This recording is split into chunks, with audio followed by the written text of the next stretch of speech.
Good evening, sports fans, coming to you live tonight from York County Tech Fieldhouse. It's Todd Edwards with my broadcast partner, Dude Jones, and Brandy Shope behind the camera tonight, welcoming you to the semifinal round for the boys. The Final Four is here new, and in front of us right now, to my left, West York warming up, and to my right, the Northeastern Bobcats, game 1 of 2. The winners of these games punch their ticket to the boys' championship this Friday, right here at the York County Tech Fieldhouse. Should be a good game between both ball clubs. West York had a really good season, and so did Northeastern. Right now they're facing each other. West York actually won their first meeting between Northeastern, so it should be some get back for Northeastern tonight as far as coming back and trying to get that win on the big stage in the semifinals matchup. Yeah, and a player to keep an eye on for Northeastern, Karan Mallory. Prior, he was a player of the game for us, along with Chase Kloster, two players to keep an eye on for Northeastern. How about West York, dude? What do you know about West York Bulldogs tonight? Well, West York is known for having a well-balanced team. They're led by their point guard, AJ Williams, and they're going to lead on him heavily. But they're a well-balanced team. You know, they was undefeated for most part of this year. First loss came against Susquehanna. Team that we filmed. Yeah, we filmed. We were there at West York. A nice gymnasium, but I have to emphasize this venue right here. We hope we can come back here next year. A great venue, great energy inside this gymnasium. And tonight with the boys, I got a feeling it's going to be that much greater. Well, the girls set the tone last night. Big wins for DeLone Catholic. And Bermudian Springs. And Bermudian Springs. Big time wins. You'll see them in the championship game, which we are going to film. And then the boys, tonight's the boys matchup, and the girls did a great job setting the tone. And tonight should be a really good matchup, some back and forth. Both teams know each other, and in this gymnasium, this field house, I mean, it's something else, Todd. I mean, it's top notch, and I can't see us filming county semi-playoff games or championship games at any other, any other gym than this one. They have the Fanavision on both ends of the court here, and maybe at some point the camera operator will show you the fans watching tonight. Just takes you inside and gives you a little bit of a glimpse here at the field house at York County Tech. We do want to thank our sponsors for tonight. 3 sponsors for all week. How about it, all week, including S3 Performance Training, Prestige Motor Cars of York, and To The T Outfitters. 3 big sponsors. And To The T Outfitters, a new sponsor for us, too. Absolutely. We welcome them aboard. Yeah, and you'll see their sponsorship, contact information, their logo at the bottom of our screen, so check that out. They're local sponsors. They're right here in the community. They do a lot for us. We really appreciate them coming through for this matchup and helping us get these games online and on TV. Yeah, and with that being said, we could probably make our way up to the broadcast booth. We're moments away. I think there's about a minute and a half of warm-ups left in front of us right now, Northeastern and West York, and the Northeastern cheerleaders are here as well. Yeah, it's a packed house tonight. We're going to tune in. Brandy Shope will be calling the game alongside you, Todd Edwards, and I'll be running the camera and be behind the scenes. Like I said, it's going to be a great game tonight. If you see this link, go ahead and please share it. It's on YouTube on the White Rose Community Television or Sports Shooting Stars channel. Please share it. Get a lot of views. The girls' game had over 2,000 views. Let's go ahead and have some more tonight. And we're about to have tip-off, so we're going to get to our station. We're going to make our way up to the booth. But you mentioned 2,000 views last night in less than an hour, several hours to promote the game. It was a great turnout. And we're going to make our way up here to the broadcast booth just as Northeastern Bobcats players are walking by us.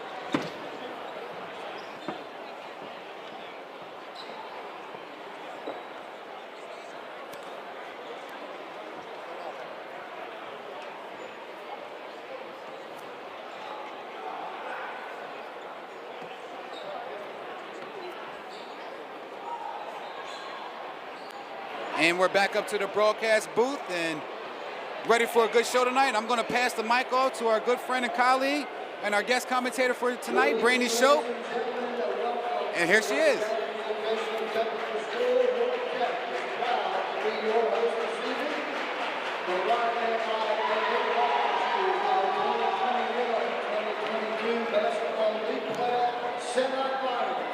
Our member schools, thank you for coming out and supporting these student athletes. The YAIA believes that you as fans play a key role in this positive development. We ask that you be positive supporters of all involved in these contests.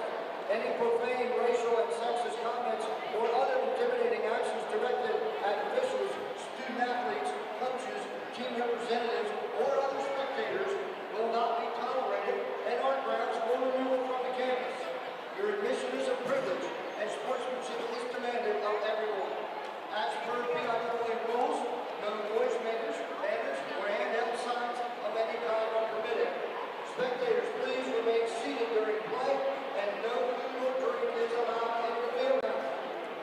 of any kind of tobacco or vaping product is also strictly prohibited.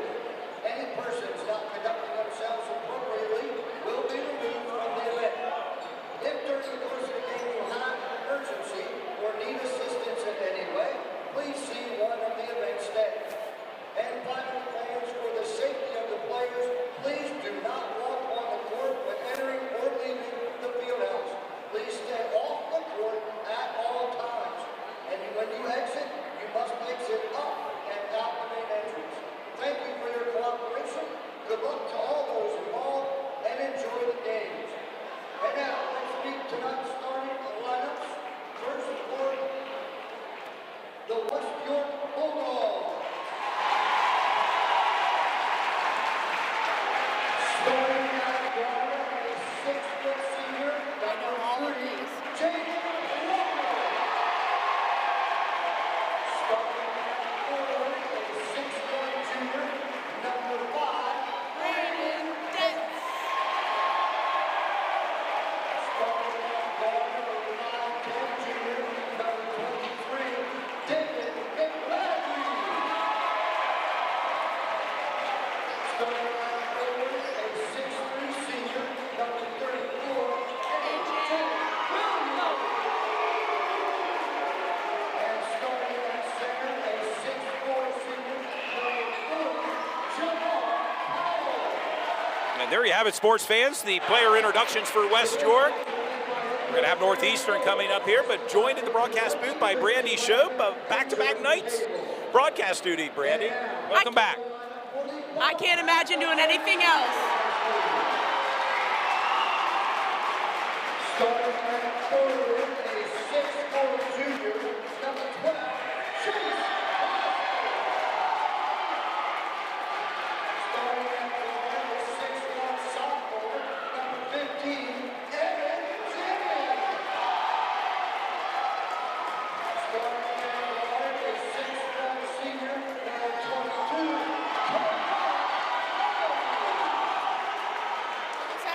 starting at guard, a 5'9" senior, number 24, Pregame. And starting at forward, a 6'4" senior, number 25, the offensive coordinator is John Easter, assisted by Don Hoffman and TJ McClain. Our officials for this contest, our crew chief, Mr. Bill Miller, Mr. Scott Long, and Mr. Mark Scott. Please give them the courtesy and respect they deserve. And now, ladies and gentlemen, please rise and move your hats as we honor our flag and the many men and women who bravely defend our freedom with the playing of our national anthem.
Have it, Brandy, a stirring rendition of our national anthem and a lot of energy. You can feel the energy here pre-game.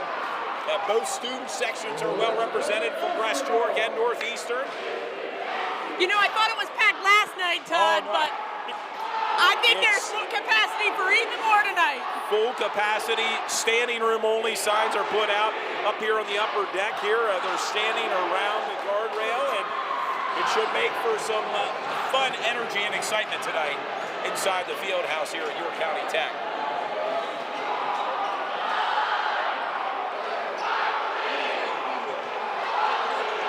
energy level. Brandy, your thoughts so far early on? It's going to be a heck of a matchup. Both the teams are great teams. Of course, I had mentioned before, I'm a Bulldog through and through.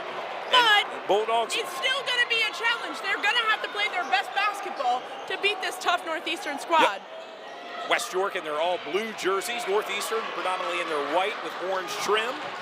West York moving left to right on the TV screen. And a collision under the net there.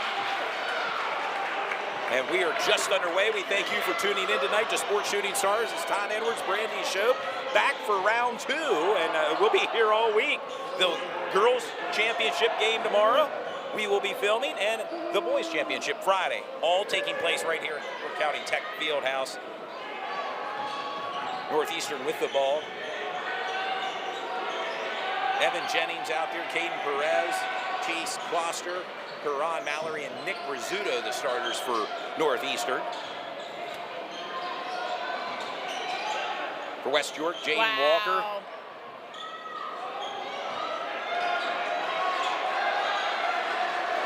Braden Detz, David McClandry, Javar Powell, and A.J. Williams are your starting 5 for West York.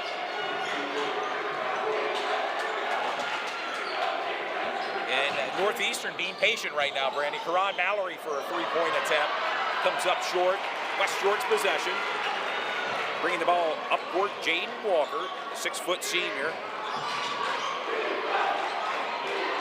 And a rebound by Karan Mallory. No, it's a very similar start as of yesterday when the girls, a lot of going in and out.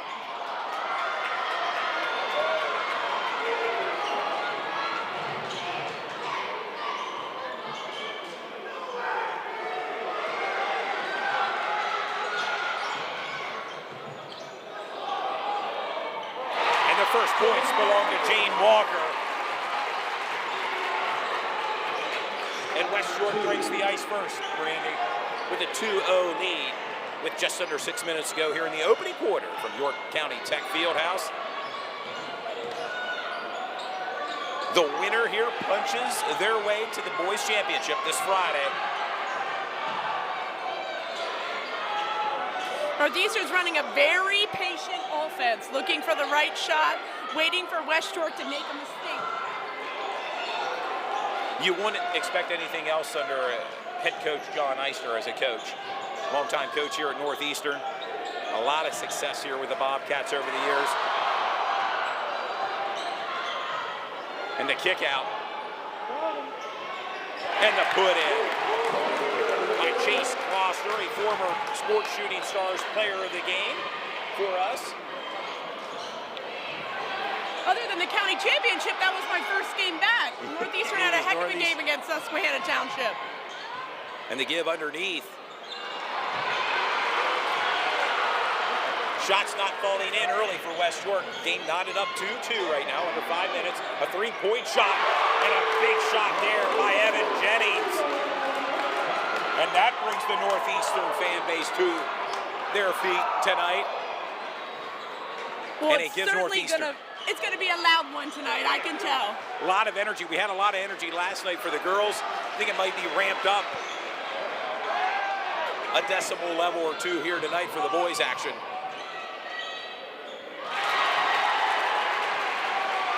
A.J. Williams with his first points tonight for West York. I see the Red Lion team is here watching. Of course, Red Lion and Eastern play after this game.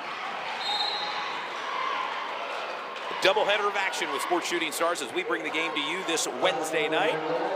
It's going to be a foul on number 23, holding for West York. And it's a game for West York. Yeah, taking a breather right now, David McGladry, number 23.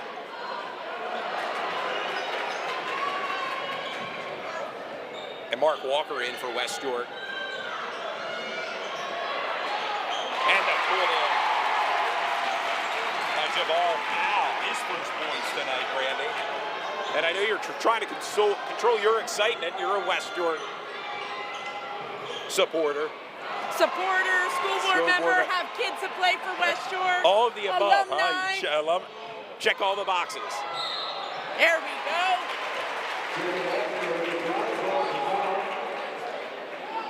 Both teams like to shoot a lot of threes, so it's interesting watching them spend some time driving to the basket right now.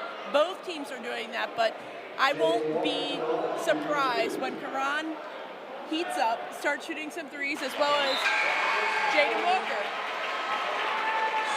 And we mentioned earlier in the pregame show, Karan Mallory, a player to watch for Northeastern, along with Chase Foster. They provide a 1-2 punch for the Bobcats. It's 4 points now for Jaden Walker with 3:27 to go here in the first quarter. Bulldogs up by 3, 8-5 over the Bobcats.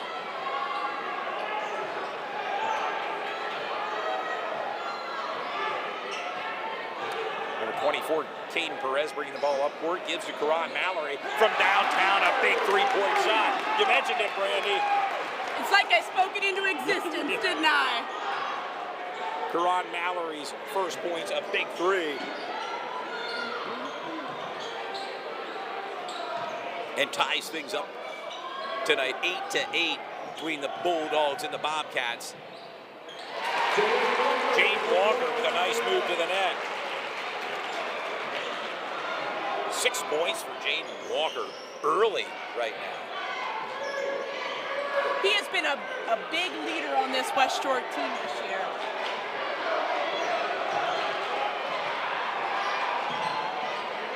I know you know West York real well, some players to keep an eye on from the Bulldog side. Braden Detz, he shot 3 foul shots to send them in their first overtime to get here against Dallastown. Jaden Walker, of course. A.J. Williams, who hit that 3. He hit another player to keep an eye on for West York.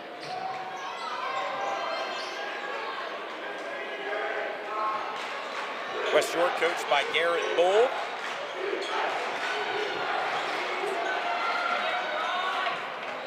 No, last year, Garrett picked up Christian Wagman as an assistant coach, which is the former Central York assistant coach.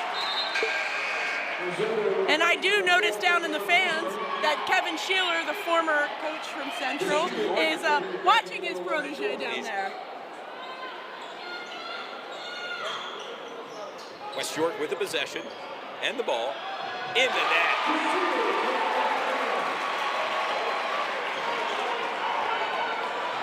I think one of the best things about that West York team is that they have a deep bench. I know Northeastern has a pretty good bench as well. They have a plethora of players. They have not been subbing in and out quite as much. Steal there, Brandy. And foul going to the net. Number 22, that was Mark Walker. The previous basket was made by Jovan Shields.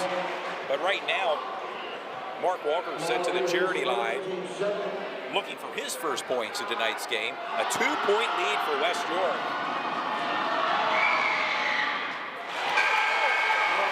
Not to mention, Mark is a sophomore out there. They listed 5'9" sophomore for West York. Back in the game is David McGladry. He's been a strong point guard for the West York Bulldogs this season. I'm looking forward to watching Northeastern's Nick Rizzuto, though. His rebounding in that Susquehanna Township game was amazing. He was a big contributor there. He was almost player of the game. He was, yeah. Younger brother of Antonio Rizzuto, who plays at Towson. And there's Nick Rizzuto for a 3-point shot. Comes up short. Mark Walker brings the ball up court. And there's Walker for a three. And a big three there by Mark Walker with 5 points for West York. 51 seconds to go. And a timeout called by head coach Eister. And a 7-point lead for the West York Bulldogs, 17-10. Your thoughts so far, Brandy, in the opening? What I had mentioned yesterday during the girls' game was that the coaches have a lot of experience. John Eister will make adjustments. He does a great job of doing some tweaks throughout this. I wouldn't say that this game is on lock quite yet. Yeah.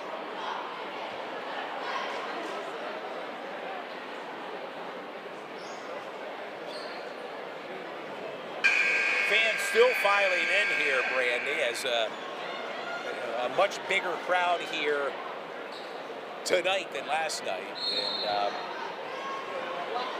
And curious to hear the attendance numbers on how many people come out for tonight's game. They said they were expecting over 4,000 people here tonight.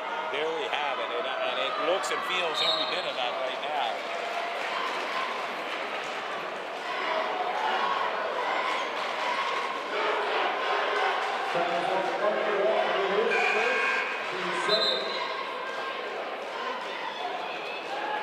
Braden Dets back into the floor.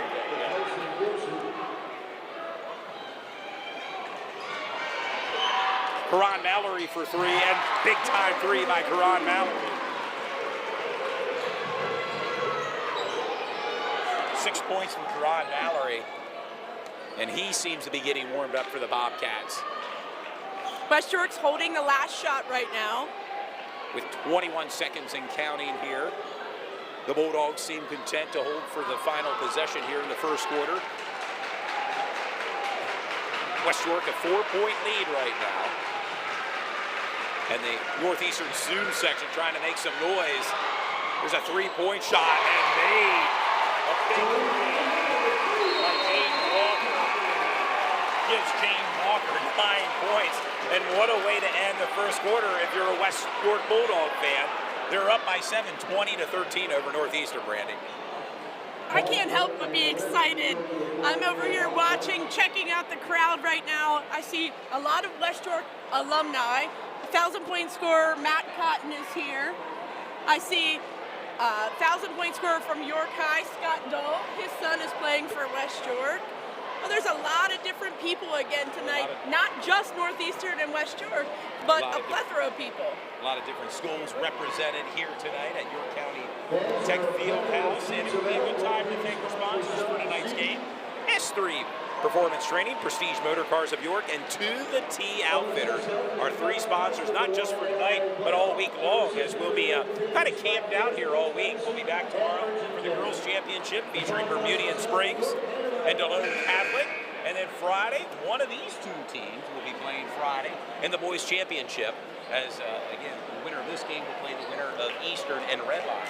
As we've seen some of the Eastern players here along with Red Lion, the team is here assembled, maybe getting a sneak peek of possibly their opponent on Friday night. As I mentioned, I see Dustin Dome, who's a former point guard for Eastern York, here to support his team. I had mentioned last night, Justin Seitz, the coach, is a former Eastern 1,000-point scorer, so obviously he'll be here coaching tonight. His brother lost last night in a hard-fought game against Bermudian. And right now, Northeastern with the ball to kick things off here in this second quarter. Kane Perez with the ball. They're very patient, Northeastern, waiting for their shot.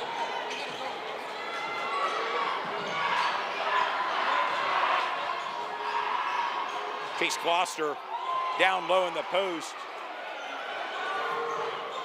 And Karan Mallory drive to the net, unsuccessful.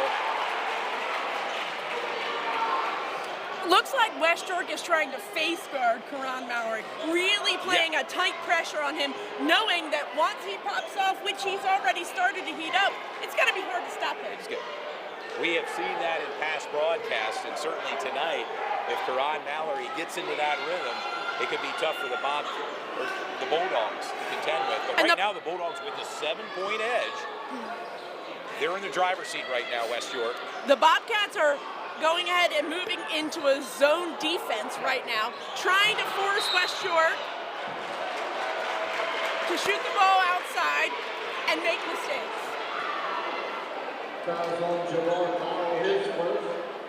It's going to be a foul for number 40 of West York. Push underneath off of the rebound.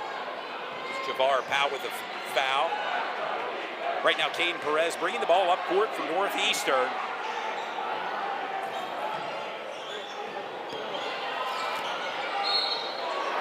And a big shot there by number 12, Jace Gloucester. a second quick foul for number 40 for West York, and he's going to get a sub immediately. You get 5 fouls. I'm going to remind the fans watching, but already sitting with 2. And we're Second quarter. early in the second quarter. Yes, we are. 6:30 to go here in the second quarter. Chase Gloucester at the charity line. This is his free throw. West York now with the ball, bringing the ball up court. Number 5, Brandon Dentz.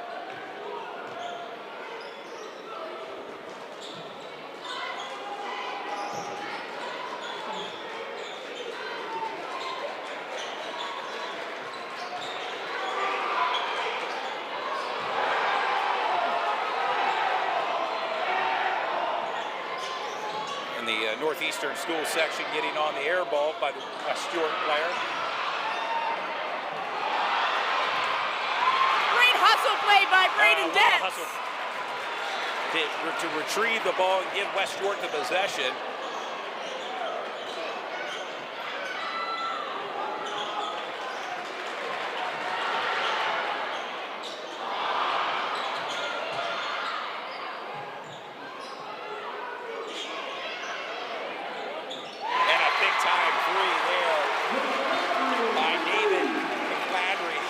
Points tonight, Brandy.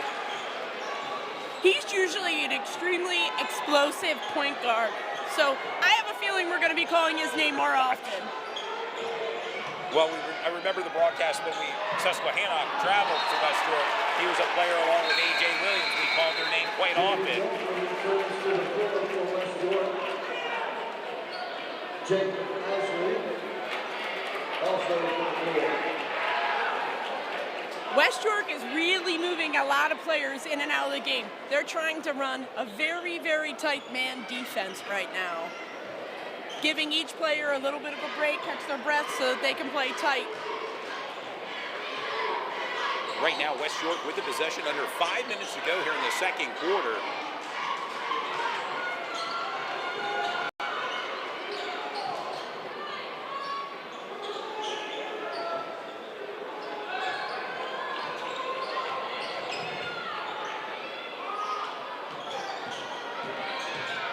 Drive to the net. David McCladry, we called his name earlier, 5 points now. And you heard the contact on that play, Brandy, from high atop the broadcast booth. That was an offensive player control foul on Karan Mallory. West York seems to be extremely happy. Northeastern seems to be not so happy in regards to that call. And that's going to make Karan take a seat. Yeah, and not exactly where you want Karan Mallory sitting on the bench right now with just under 4.5 minutes to go in the second quarter if you're a Northeastern fan. But a 10-point lead right now for West York. Clearly in control, and they're in their rhythm right now.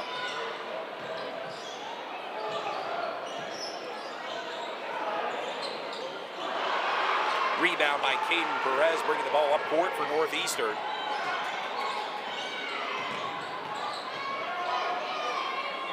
A kick out to Nick Rizzuto.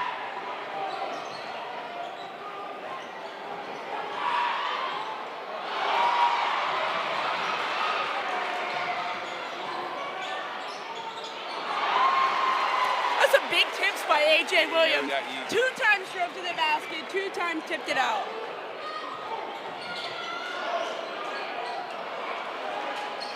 Rebound by Chase Gloucester for Northeastern. 3:30 to go here in the second quarter. Brandy Shope, Todd Edwards, Sports Shooting Stars, as we bring the game to you in front of a standing room only crowd here at York County Tech Fieldhouse. I'd like to see Nick Rizzuto post up in the paint. I think that he has the size to make some good moves under the basket. And there's a 3-point shot made by Caden Perez. And Caden's first points in tonight's game. Much needed for Northeastern with just under 3 minutes to go here. West York up 25-18.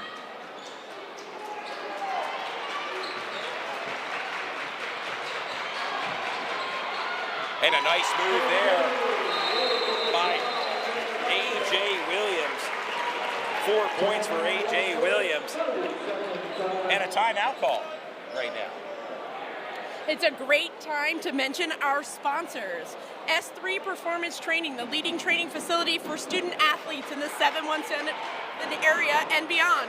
John Turpak or Ron Johnson specialize in strength, speed, stamina, and work with hundreds of student athletes per year. Check out S3 Performance Training, located at 2810 East Prospect Road in York, PA. You can reach them at www.s3performancetraining.com or call them at 717-542-4247. Prestige Motor Cars of York owner Jesse Ferber has been a longtime friend of the network and supported the program for the past 3 years. Prestige Motor Cars located at 1899 Susquehanna Trail right here in York. The best luxury cars for $10,000 or less. And we'll get to our third sponsor right now. The game started. Back coming off the timeout. Caden Perez with the ball. Down low to Chase Kloster in the post. There's Nick Rizzuto.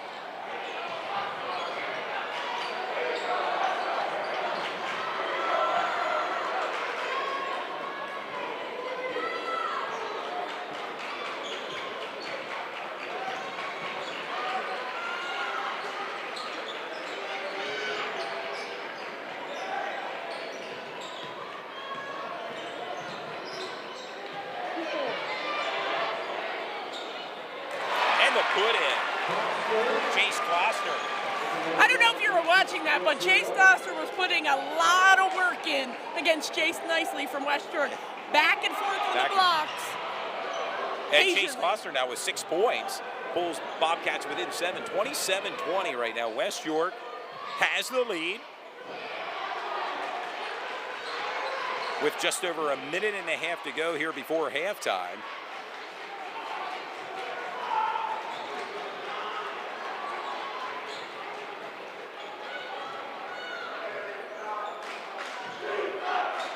West York with the possession, working the ball around offensively here on the, trying to find their shot right now. They have all the time in the world. They can pass the ball around. They have the lead.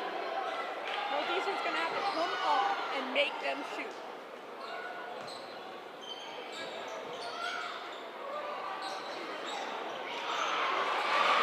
Mark Walker's trying to put up a three-point shot there unsuccessfully.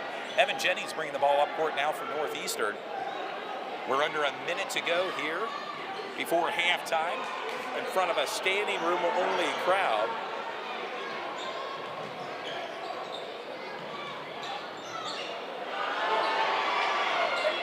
Evan Jennings for a three-point shot. Nick There we go down with low. those big rebounds. Nick Rizzuto with his first points tonight. 6'4" senior. They need to utilize him underneath. We mentioned in past broadcasts, he looks like a grown man as a senior. The beard, big body down in the post. You had some hair envy, right? Yeah, and hair envy as well. Being follically challenged as your host here. And we've arrived at the end of the second quarter. With your score, West York 27, Northeastern 22.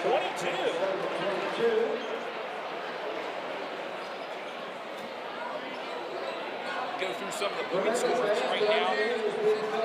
Jane Walker leads all scorers with 9 points. And Chase Kloster has 6 points.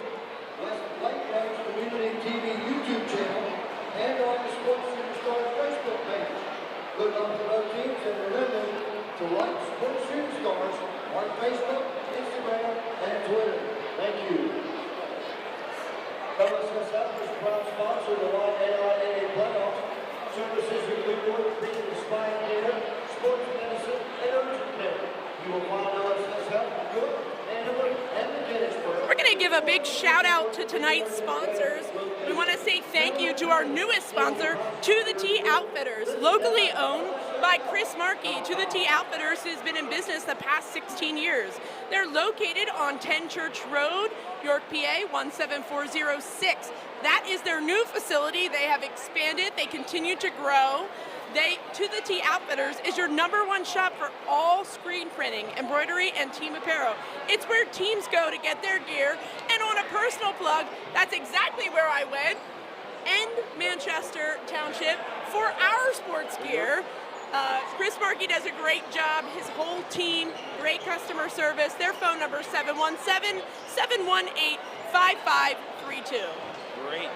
I could not have said it any better, Brandy. And also, we mentioned earlier before the break, S3 Performance Training, Prestige Motor Cars of York.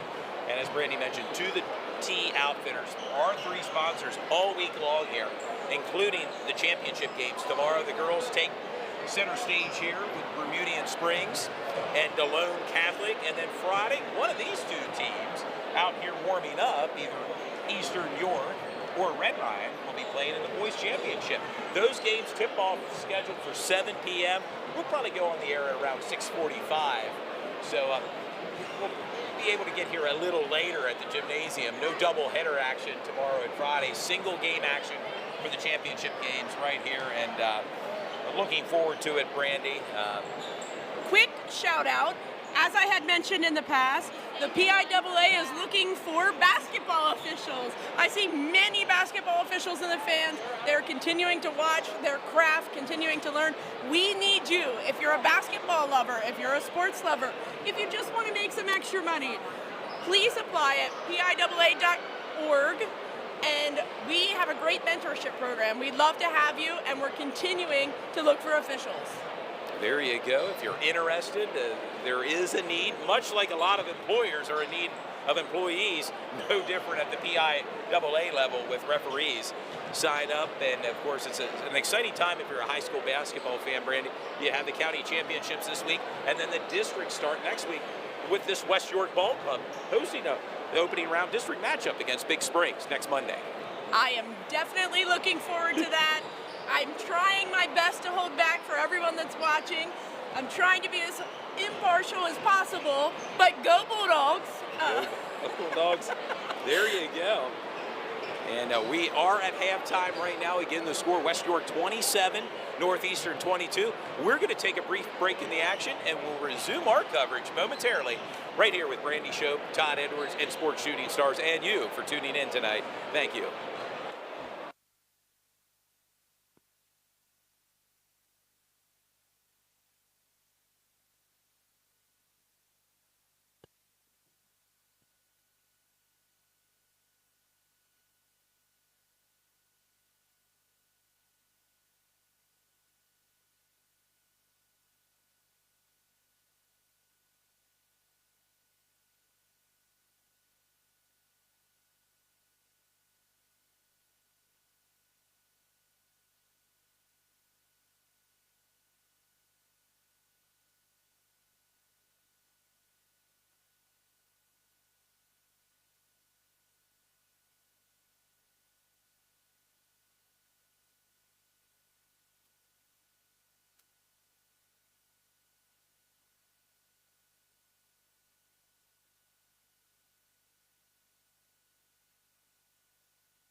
We're back, sports fans. Todd Edwards now joined in the broadcast booth by Dude Jones.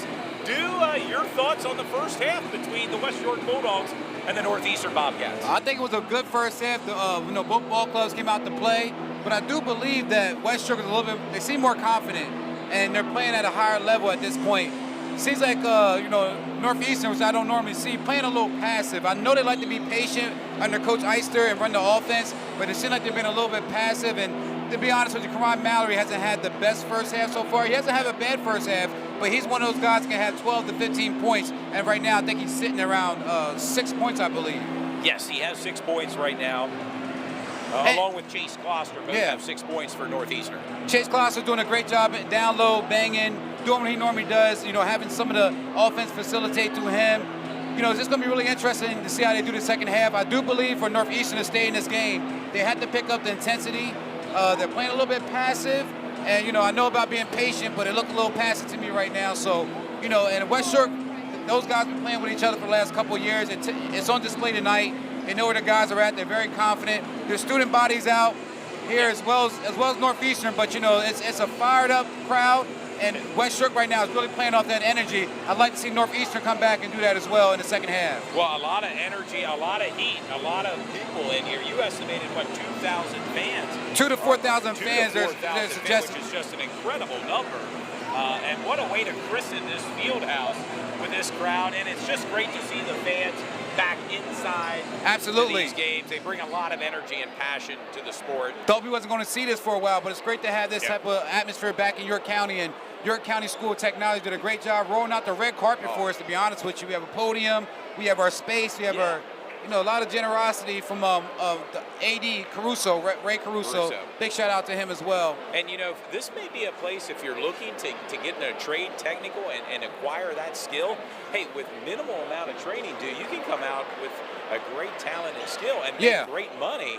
And this may be an avenue for 9th through 12th graders to explore. Well, great facility. Also, great school, different trades that you can really do a lot for. I mean, going to the working field, and we're back to the second half. I'm going to let Brandy Shope take over. Thank you, Dude Jones, who's kind of manning the camera tonight. Brandy Shope back in the booth now. And we learned to multitask here, whether it's setting up equipment, tearing it down, or working behind the camera, and all points in between. But we are back. And West York now will be moving right to left on the TV screen in their blue uniform. Again, Northeastern predominantly in their white jersey. And the put in. A.J. Williams. 6 points for A.J. Williams. A 7-point lead for West York, 29-22. Looks like it was last touched off with a foot of Chase Gloucester. It'll be West York's ball. 7:31 to go. Again, we mentioned that the winner of this game punches their ticket to the Boys County Championship that will be played here this Friday. Tip-off set for 7 p.m. Coverage will begin with Sports Shooting Stars at 6:45. From downtown, and a big-time three. David McCladry now. 8 points. 8 points for David McCladry. And a big three. Chase Gloucester.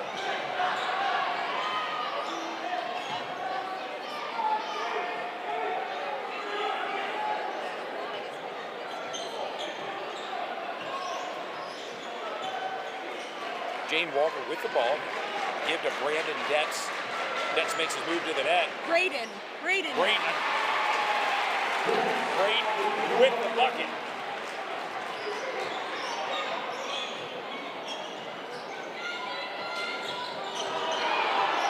His first points tonight, Braden Detz.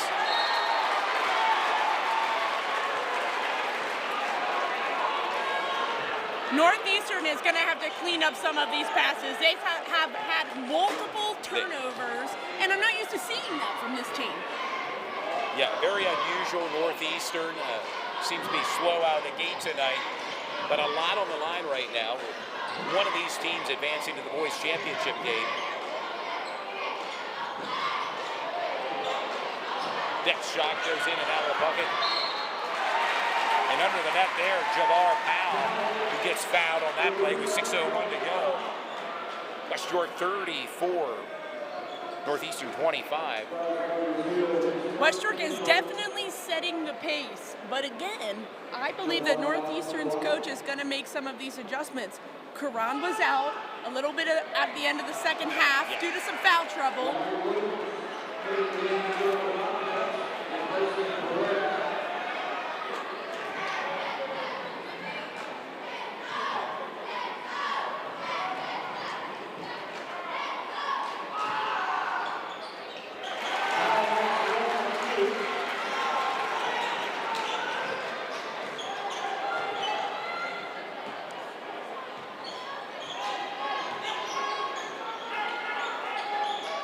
Big shout out to Cade Visuals. I see him here tonight.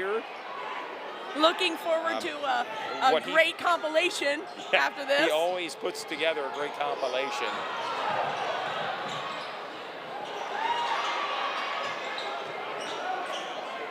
Nick Rizzuto from downtown. 3-point shot comes up short. And a quick shout out to Antonio Rizzuto. My son and my nephews, my brother went to see him play. He gave him a private tour of the facility, Nice. the locker room. It was awesome. Love seeing local kids give back to their community.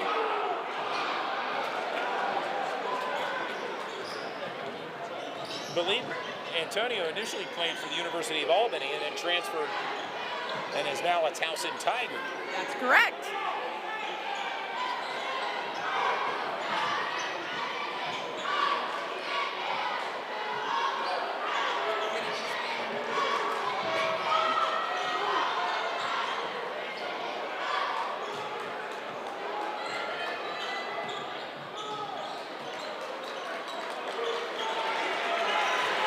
West York trying to create some noise here from the bench. A 10-point lead right now for West York, 35-25. We're in the third quarter with 4:34 to go. It's going to send Evan Jennings to the free throw line for Northeastern, trying to chip away here at the pin. West York's lead.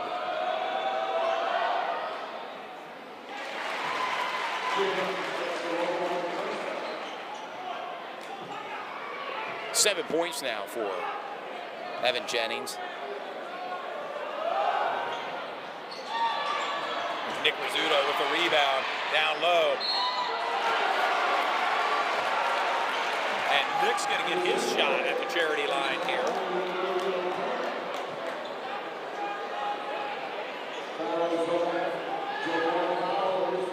Foul on Javar Powell, his third foul tonight's game, something to keep an eye on for West York. Certainly a big body down low and a big presence for West York.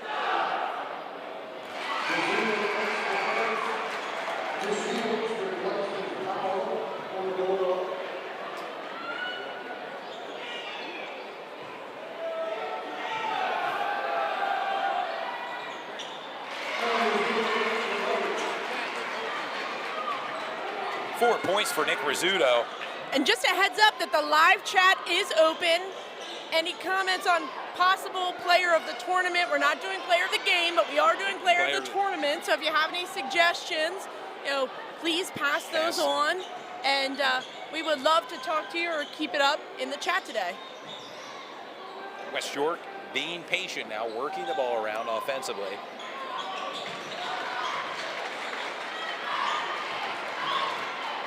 And a move by David McCoy to the net, comes up short.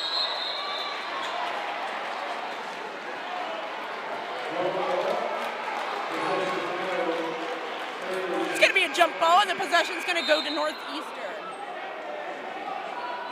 I do know that I have 2 children who gave votes already. Oh, no. They said, personally, Mom, make sure you say Jaden Walker for player of the game. Right. And then A.J. Williams for player of the game. I said, well, we'll see how they do in this game. But the first round, they definitely both showed out. Oh, they did, no doubt about it. An impressive win for West York. A triple overtime win over Dallastown. And that's going to be another jump ball. Jump ball. This time West York's possession. I like seeing as well people in the crowd. Joden Nelson is here from York High. He's going on Division I scholarship. He is, yes. Football. I saw York High's quarterback is also here. So a lot of familiar faces in the stands here. And a drive to the net and a big put in there by Chase Klossner. 8 points for Chase. It is a 5-point game quickly. They've closed the gap. It's going to be back and forth, back and forth. We wouldn't want it any other way here with Sports Shooting Stars. David McGladdery with the jumper.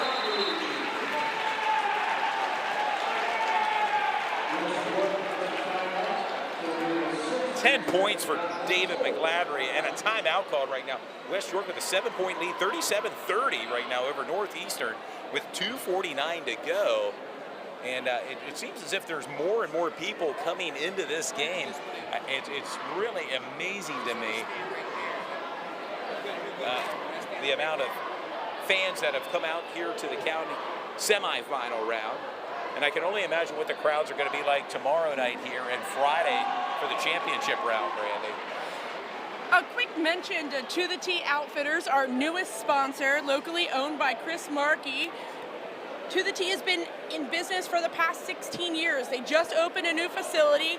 They're a family-owned business, all local from the area. And To the T actually mentioned to me today that they wanted to take some of their advertising time to promote another small business, Wise Printing Company. Wise Printing Company is located on 2449 South Queen Street.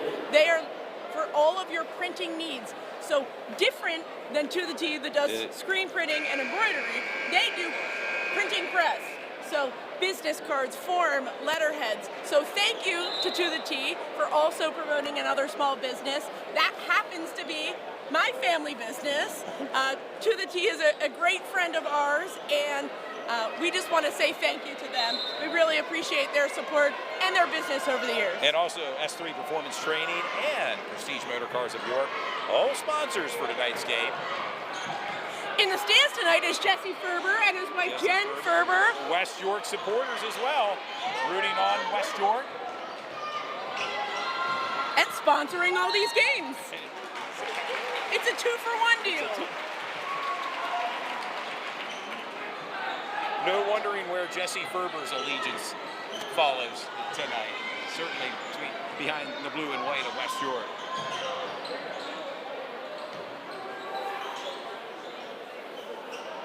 David McGladdery with the ball and the jumper. His shot comes up short, rebounded by Evan Jennings. Evan bringing the ball up court with just over 2 minutes to go here in the third quarter. Karan Mallory, shot comes up short. Nick Rizzuto, last touch. By A.J. Williams. It's going to be Northeastern's ball.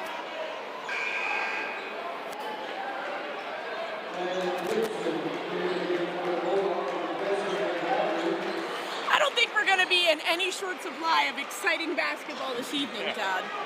If it's tonight, tomorrow, Friday, and a big time three by Karan Mallory. 9 points for Karan Mallory. And he's a player Northeastern needs to get on fire. They expect to win here tonight. Northeastern down by 4, 37-33.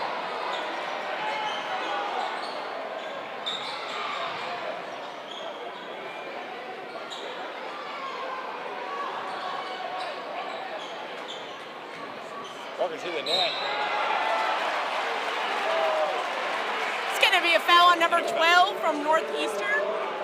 Chase Klossner foul. Which is going to send Mark Walker to the line.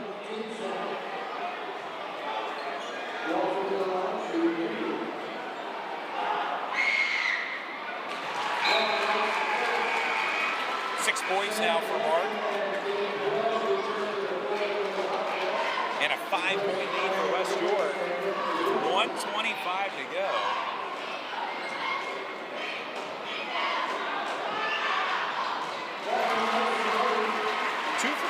charity stripe. Mark Walker gives him 7 points. And West York right now with the lead. 6-point lead, 39-33 over Northeastern.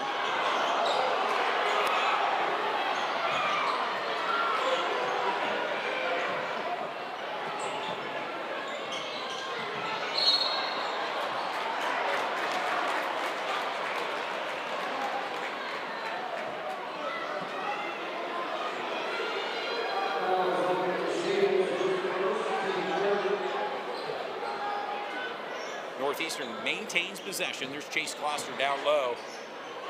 And the put in.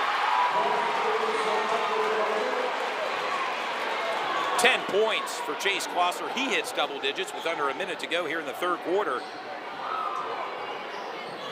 And a 4-point lead for the Bulldogs over the Bobcats. And a nice move by Jane Walker. 11 points for Jane Walker.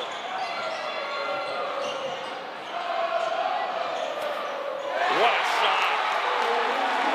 There's an answer. Big time shot. Evan Jennings now with double digits, 10 points, 18 seconds and counting here in the third quarter. A 3-point lead for West York, Brandy. And a big-time three. Landon Gibson with his first points tonight.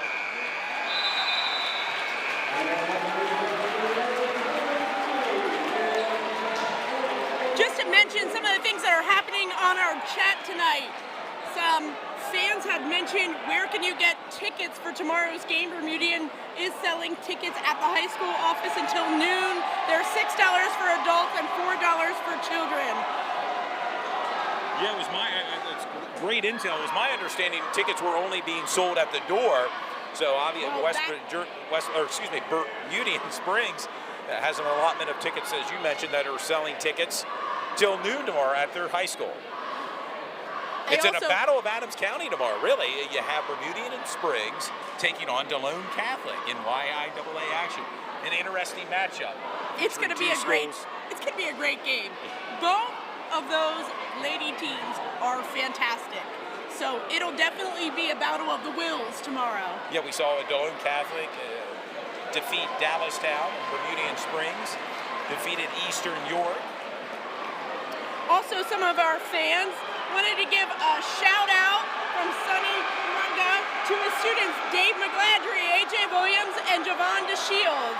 Also, we got another vote, Evan Jennings from Northeastern being a shooter. He is a shooter. 10 points for Evan Jennings, and we are moments away here from the start of the fourth quarter. Again, West York 44, Northeastern 38. Buckle up, sports fans. I have a feeling this is going to be an entertaining final quarter. Both teams realize what's at stake here tonight, Brandy. A ticket to the boys' championship this Friday right here at York County Tech Fieldhouse. Where we'll be broadcasting with Sports Shooting Stars. We bring the game to you. We thank you for tuning in tonight. Our first of 2 games tonight, doubleheader duty tonight with the boys. Last night, the girls were featured. And tomorrow night, well, the girls' championship. There's Karan Mallory's 3-point shot off the rim.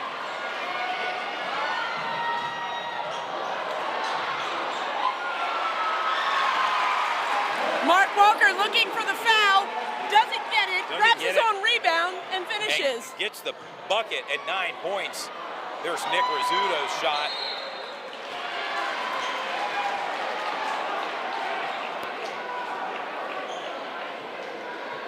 We mentioned earlier, this West York team made districts. They're going to be hosting a district matchup Monday. There's Nick Rizzuto for 3. That's a big 3 right there. 7 points for Nick Rizzuto.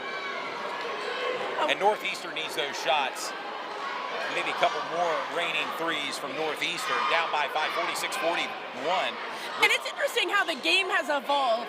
You know, you didn't used to see our forwards shooting as many threes. Now they're shooting as many as the guards. The guard, exactly. And that's where Nick feels, it looks as if he feels most comfortable out there on the perimeter shooting 3.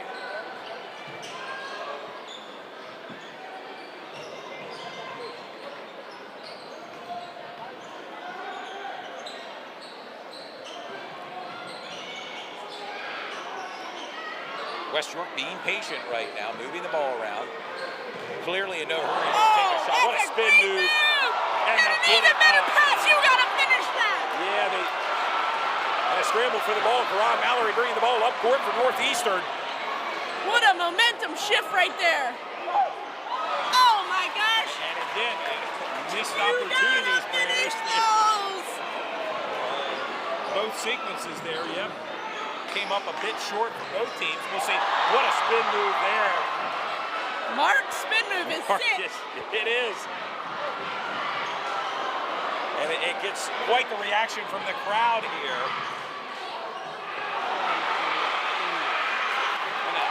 Nick Rizzuto gets the ball out to Kane Perez.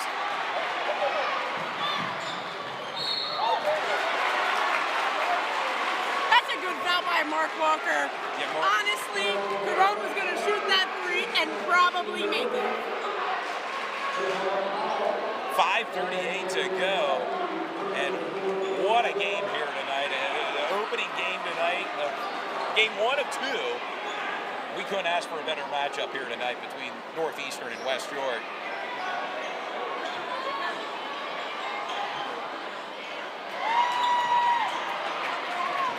Braden Detz bringing the ball up the floor. And again, if you're West York, you're in no hurry to get a shot off. Maybe take some time off the clock. But still plenty of time here for Northeastern to bounce back into this with just over 5 minutes to go in the fourth quarter. I would say this. Although a foul was just called here, significantly less fouls than the last game that we had last night. I believe there was over 35 fouls called total in the last game. You talk about, and there's the alley hoop absorbs. Wow! David McGladrey. Assist by Braden.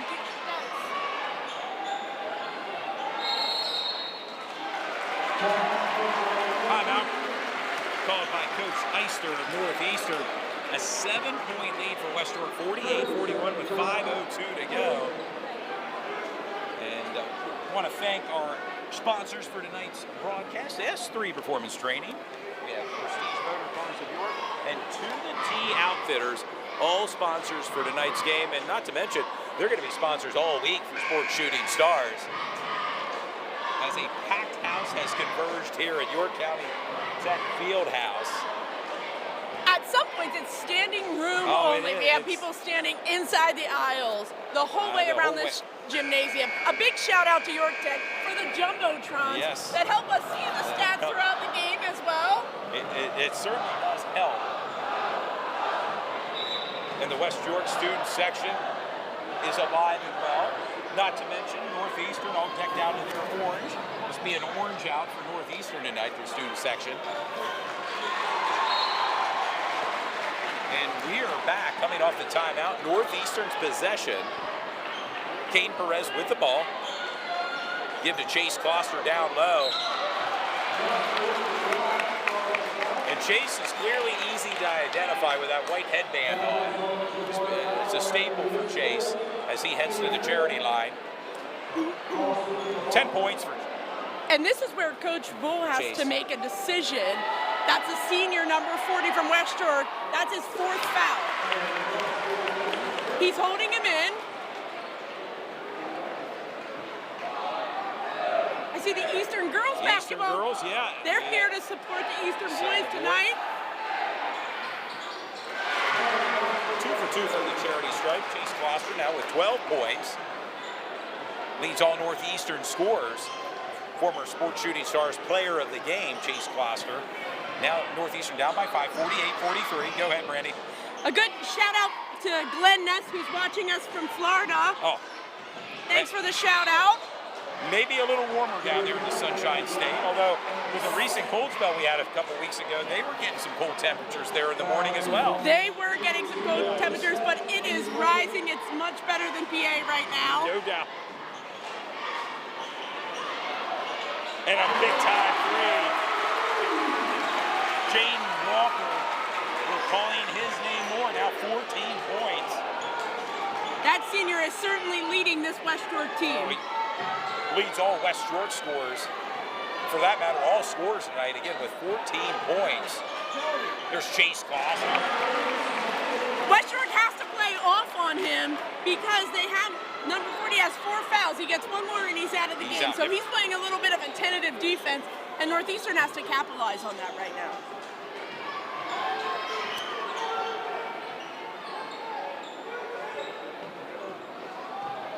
Mark Walker with the ball. A.J. Williams back in the game for West York.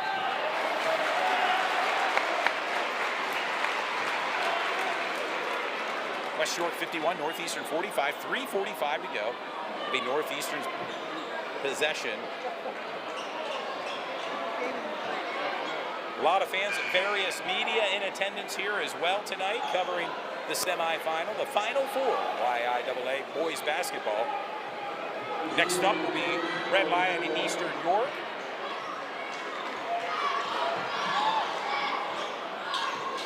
Ron Mallory drives to the net. Out of bounds there. So what had happened there is Javon didn't, he was not in and did not set his feet in. He came from out of bounds in, which is a quick turnover. No harm, no foul on that one. There's Nick Rizzuto from downtown off the rim. Evan Jennings with the rebound. Gives it. Ron Mallory. Now Chase Gloucester down low.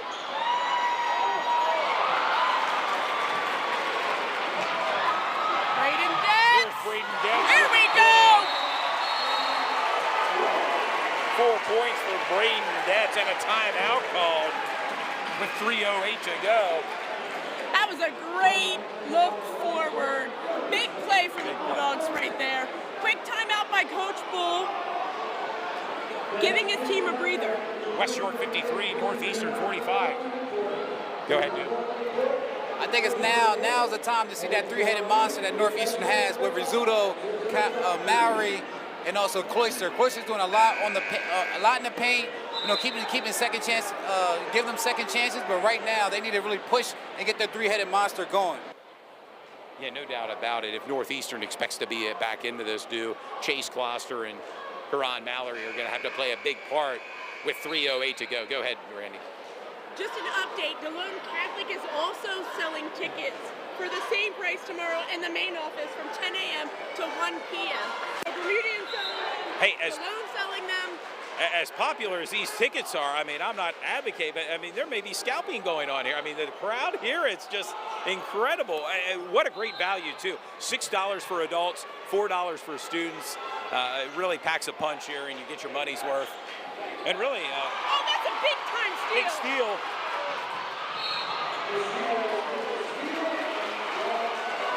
Wow, and that's going to send West York, Javon DeShields to the line. To the chip. Everyone looks confused, but it's a shooting foul. And yeah, you see that right now, yep.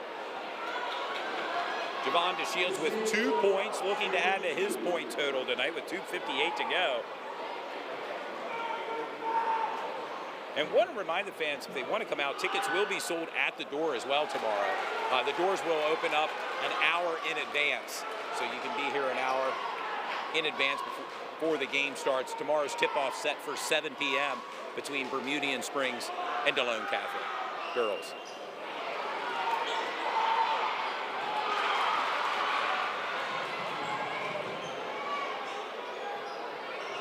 Here's Nick Rizzuto with the ball. They're definitely trying to get that ball to Chase Gloucester.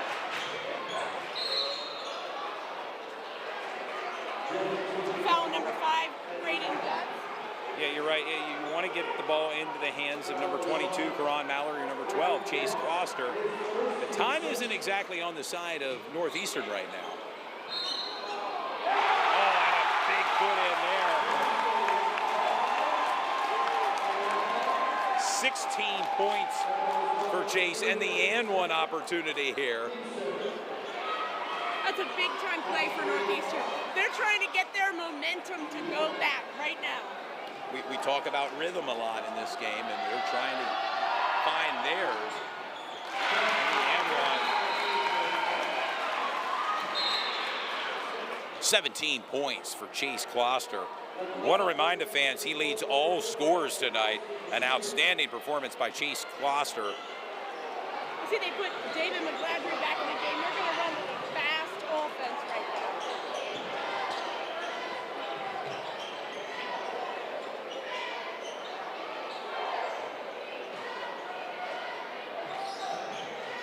West York moving the ball around here offensively. They can waste all the time in the world.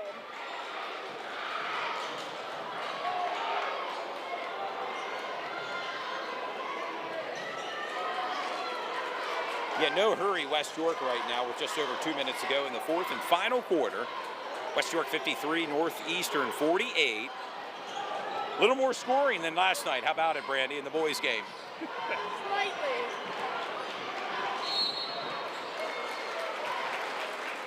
Smart by Northeastern.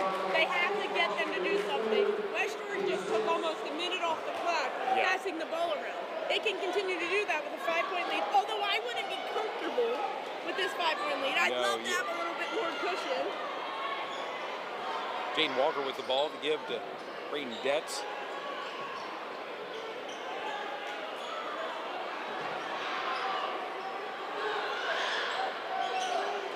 We know Northeastern, they can shoot from downtown, can make up points real quick.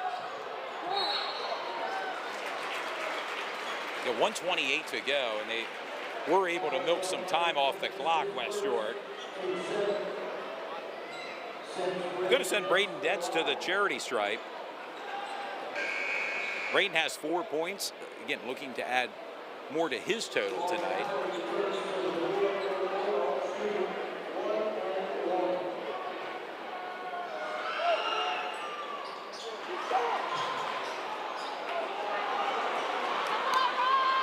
Ron Mallory brings the ball up court for Northeastern. Caden Perez now with the ball for Northeastern. We're just over a minute to go here in the fourth quarter. Northeastern down by 5. And what a move. What a move by Evan Jennings. 12 points for Evan Jennings. And just with like 1:01 to go, and you mentioned it, that did not make me feel comfortable. Now it's a 3-point lead. It is going to be a very close game. Unless West York can take possession, score on this, and get a stop. It's everyone's game. Yeah, 3-point lead right now for West York. And again, my broadcast partner, strong connections with West York, even decked out in blue here tonight. But yeah, 53-50 right now. West York with a 3-point lead.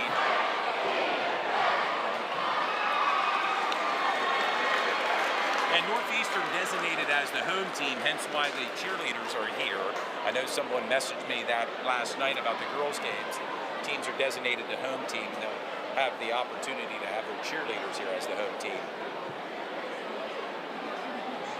I do see West York cheerleaders here supporting, but not going out there. There are a few here, and it would be a good time to thank our sponsors tonight, S3 Performance Training, Prestige Motor Cars of York, and our newest sponsor, To The T Outfitters, all sponsors for, actually all week long sponsors, and we appreciate their support. Thanks to York Tech for hosting these games. Beautiful new gymnasium. Have a feeling they may be back here in the near future, and a big throw there down to David McGladry. His shot comes up short. Karan Mallory now brings the ball up court for Northeastern to kick out to Caden Perez. The ball in the hands of Karan Mallory. He drives to the net, and what a move by Karan. What a move by Karan Mallory. That is a big-time momentum killer right there. Yes. Offensive foul. Karan Mallory, Braden Detz took that charge like a champ, and timeout West York Bulldogs. Wow, what a sequence there. And the Northeastern fan base not happy with that call, Brandy.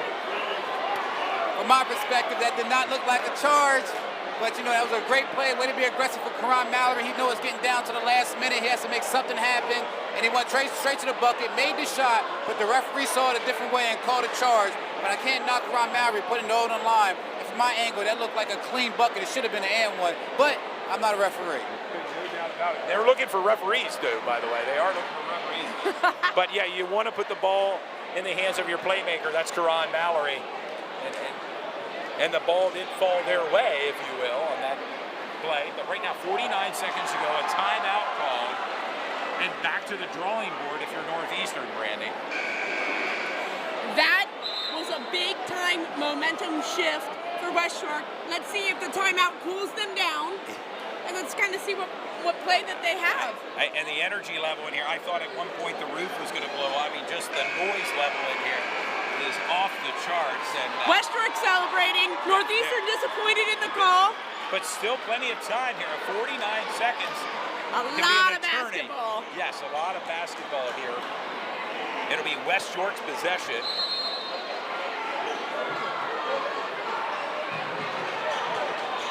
And a trap being set up. West York seems to have broken it. Behind the back there. Possible. Could have been a turnover right there. Northeastern kicked the ball, gave West York another opportunity. Only 3 seconds off the clock, and Northeastern puts their starters right back in. 40 seconds to go, Brandy. West York possession. And rather quickly, a foul call. So now we're in the bonus, and it's going to be a foul shot game right now. It's going to send A.J. Williams to the charity stripe.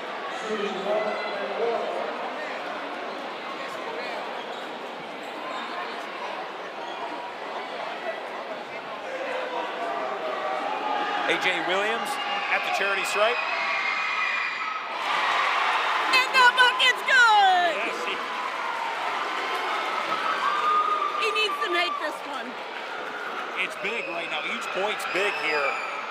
And he made 2 for 2. This is the second game that A.J. Williams has come in clutch at the end of the game. Chase Gloucester with the ball, drives to the net, and the put in by Chase Gloucester. Timeout 19 Northeastern. points for Chase Gloucester. Quite an individual performance by Chase tonight. Former Sports Shooting Stars player of the game.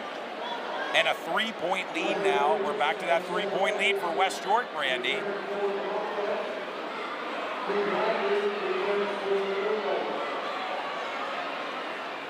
I'd like to thank our sponsors tonight. Again, S3 Performance Training, Prestige Motor Cars of York, and To The T Outfitters, all sponsors for tonight's broadcast. What an exciting game. Yes, 3-point game. 29 seconds left on the clock.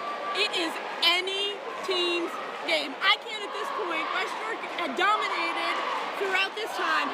Now, it's anyone's game. It's anyone's game.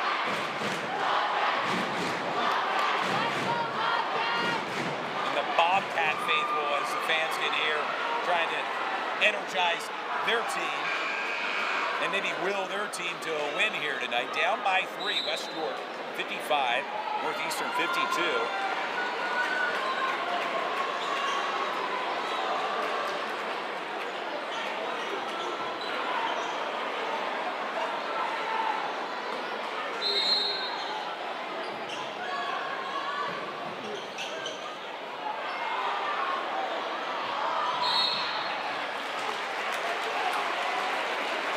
And a quick foul there called on Karan Mallory. 25 seconds to go. His 4th. Let's see how AJ handles the pressure of being on the line again. Well, we saw earlier, 2 for 2. 8 points for AJ Williams. And this is a double bonus at this point, so he is getting 2 shots. 9 points. Northeastern is subbing in guards for the press. They're doing a full court man press and then putting their big guys in when it comes time for rebounding. Smart move. Smart. A 4-point lead for West York. This is big, Brandy, this shot. A.J. Williams delivers for West York. 10 points and a 5-point lead for West York. Under 20 seconds to go. Kane Perez with the ball. His shot doesn't fall in. Karan Mallory down low and gets fouled. 14 seconds remain. West York 57, Northeastern 52. And as you see here, West York keeps pulling their big guy out. Same thing, rebounding versus offense. Northeastern, same thing. They're putting their guards in for their press. Everyone's being strategic. It is a very close game. Karan Mallory hits double digits with 10 points. His teammate Chase Foster, 19 points. Big output. And Evan Jennings has 12 points for Northeastern.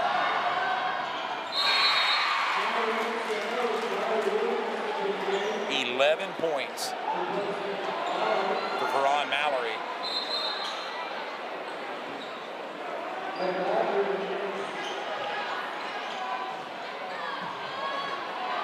They're trying to get the ball to AJ.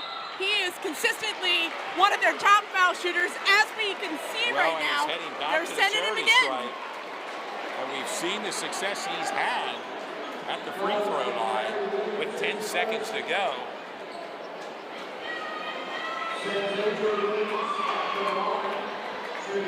If I'm West York, I want AJ Williams at the line right now. He's proven rather effective there on the charity stripe. 10 points for AJ. Oh!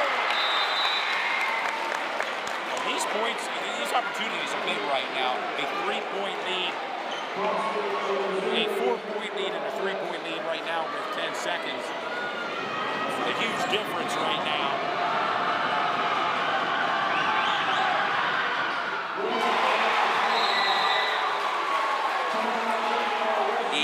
Points now for AJ Williams and a 4-point lead for West York. Let's give a quick shout out to our sponsors tonight. S3 Performance, Prestige Motor Cars of York, and To The T Outfitters. They were our sponsors last night, they're our sponsors tonight, tomorrow, and Friday. And Friday night, I want to remind the fans that you can tune in to Sports Shooting Stars tomorrow night as we bring the girls' championship game to you between Bermudian Springs and Delone Catholic. Tip-off set for 7 p.m. tomorrow. And we'll go on the air around 6:45 with our pregame coverage. And then Friday night, one of these two teams, either Northeastern or West York, will punch their ticket for the boys' championship. Again, we'll be bringing the game to you this Friday. Again, tip-off set for 7 o'clock for the boys' game. The winner of this game plays the winner of Eastern York and Redline, which that will be our second game tonight following this game. But right now, a lot of excitement in the air here with 10 seconds remaining. In a 4-point game. 4-point game. As we're familiar, March Madness, anything can happen. We're not quite in March yet, but we know anything can happen during like this a game. February frenzy, maybe we can call this right now. I love it. I love it. On the high school level.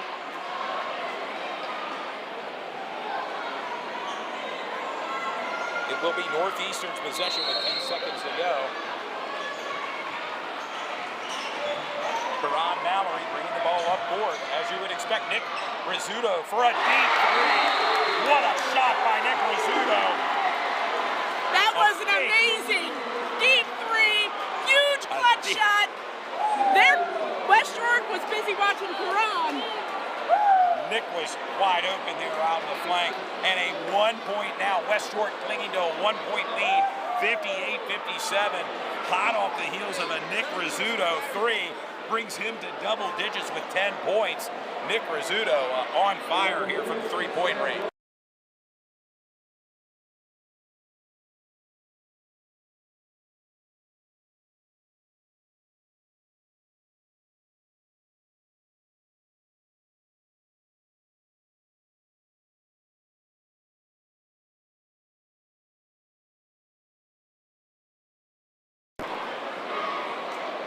Yeah, 3 seconds remain.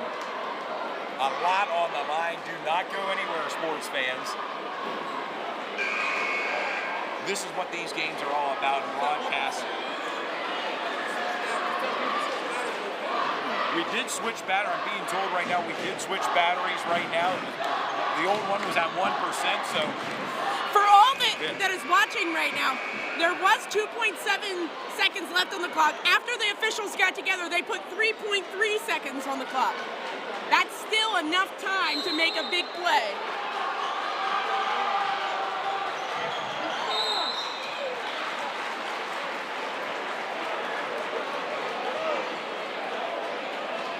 And it will send Jane Walker now to the charity stripe. Senior Jaden Walker, 2 shots. A lot of pressure right here. He needs to make these 2 shots, period. Yeah, big shots right now. A 1-point lead, West York 58, Northeastern 57. That makes it a 2-point lead for West York. They definitely need this foul shot.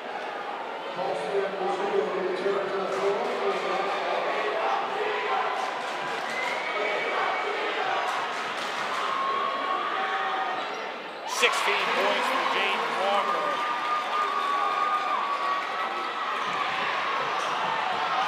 Karan Mallory's shot. Oh, off the board. And West York has punched their ticket to the boys' championship game. With your final score, West York 60, Northeastern 57. And what a nail-biter or a thriller here tonight at York County Tech Fieldhouse. Let's go, Bulldogs!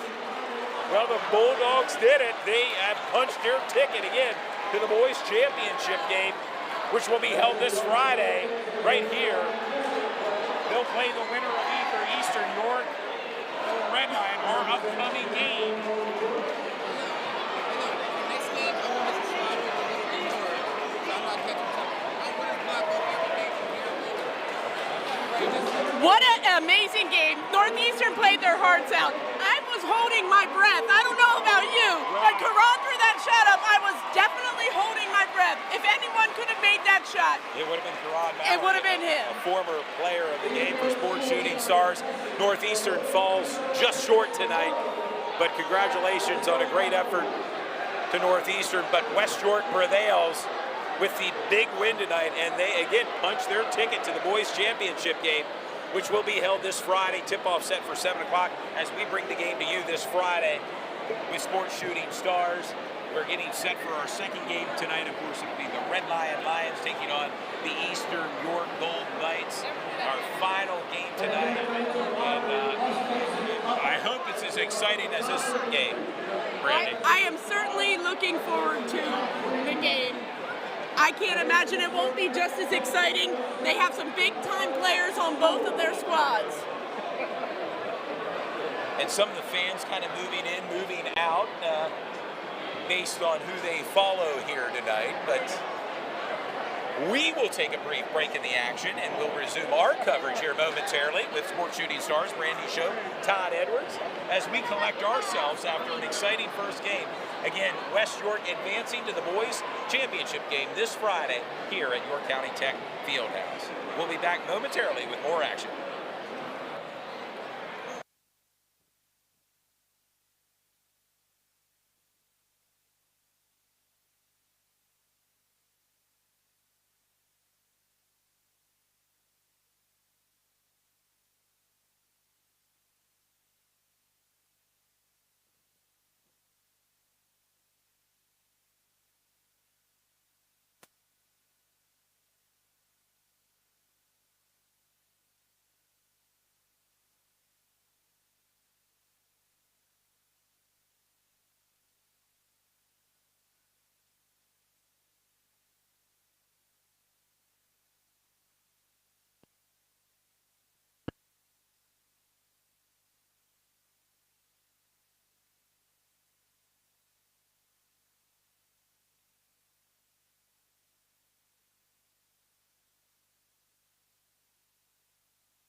Good evening, sports fans. Coming to you live tonight from York County Tech Fieldhouse. Well, it's round two. It's Todd Edwards, Dude Jones. It's kind of hot and steamy. Our broadcaster up there behind the camera, Brandy Shope.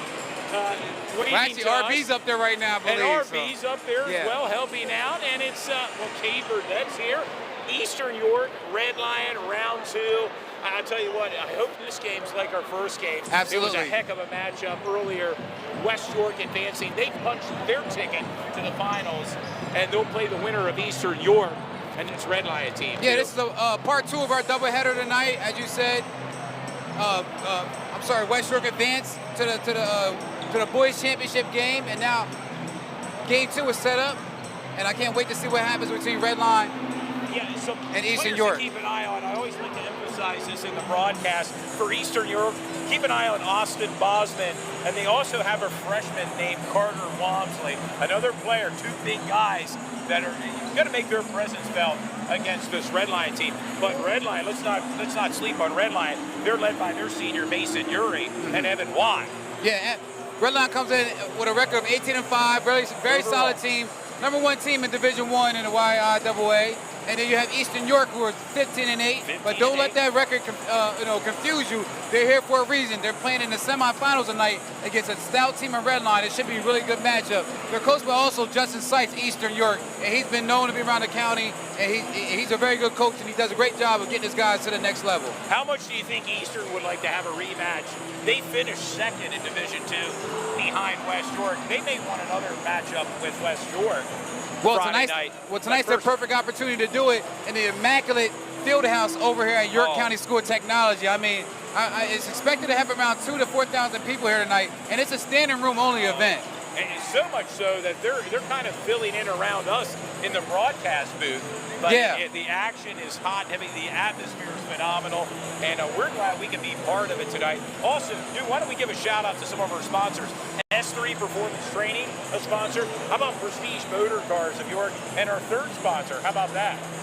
Yeah, 2 to T Outfitters. You're located at 10 Church Road, York, PA 17406. Phone number 718-5532. It's where all teams go to get their gear. They're one of our new sponsors here tonight. And we are doing the county championship, so if anybody's interested as far as sponsoring for the county championships, please reach out to Sports Unit Stars, Todd Edwards, or Dude Jones on Facebook, and we can get your logo and your company name talked about as well on the broadcast. Well, they're going to be with us. Those three sponsors are with us all week long. Yes. As we mentioned earlier in the broadcast, tomorrow the girls will take center stage right here on the hardwood floor, and it'll really be a battle of Adams County teams as Bermudian Springs battles Delone Catholic tomorrow in girls action. Yeah, that's definitely going to be an Adams County matchup. Should be really highly contested. I know those two ball clubs know each other well, and it's going to be for all the marbles tomorrow as far as the championship. It's for all the marbles, and then, of course, Friday night, tip-off set for 7 o'clock.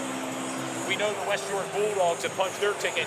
They'll play one of these teams right in front of us, either Eastern or Red Lion. And again, coverage for the championship games start at 7 o'clock.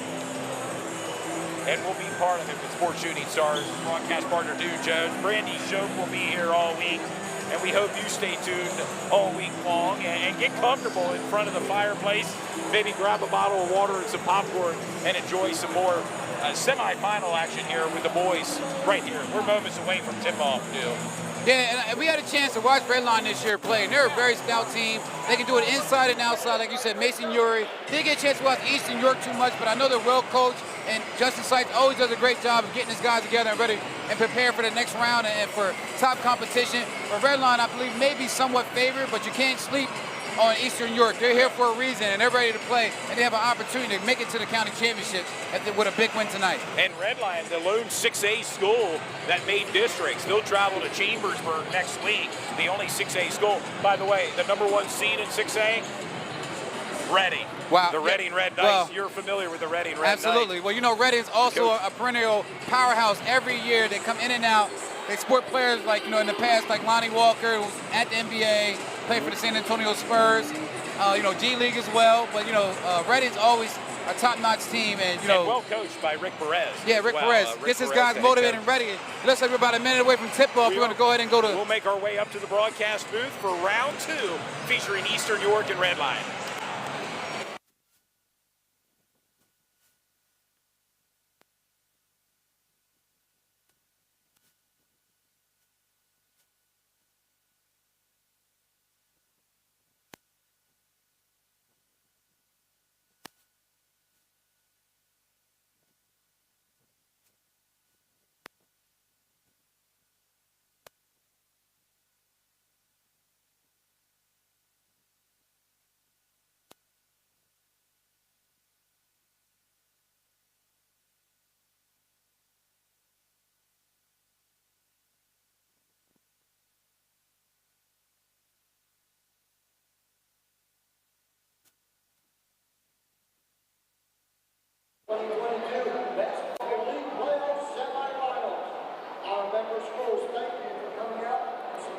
student athletes. The YAIA believes that you, as fans, play a key role in this positive development. We ask you to be positive supporters of all involved in these contests. Any profane, racial, and sexist comments or other intimidating actions directed at officials, student athletes, coaches, team representatives, or other spectators will not be tolerated and are grounds for removal from the campus. Your admission is a privilege and sportsmanship is demanded of everyone. As per PIAA rules, no noisemakers, banners, or handheld signs of any kind are permitted. Spectators, please remain seated during play, and no food or drink is allowed in the field house. The use of any kind of tobacco or vaping product is also strictly prohibited. Any persons not conducting themselves appropriately will be removed from the event. If during the course of the game you have an emergency or need assistance in any way, please see one of the event staff. And finally, fans, for the safety of the players, please do not walk onto the court when entering or leaving the field house.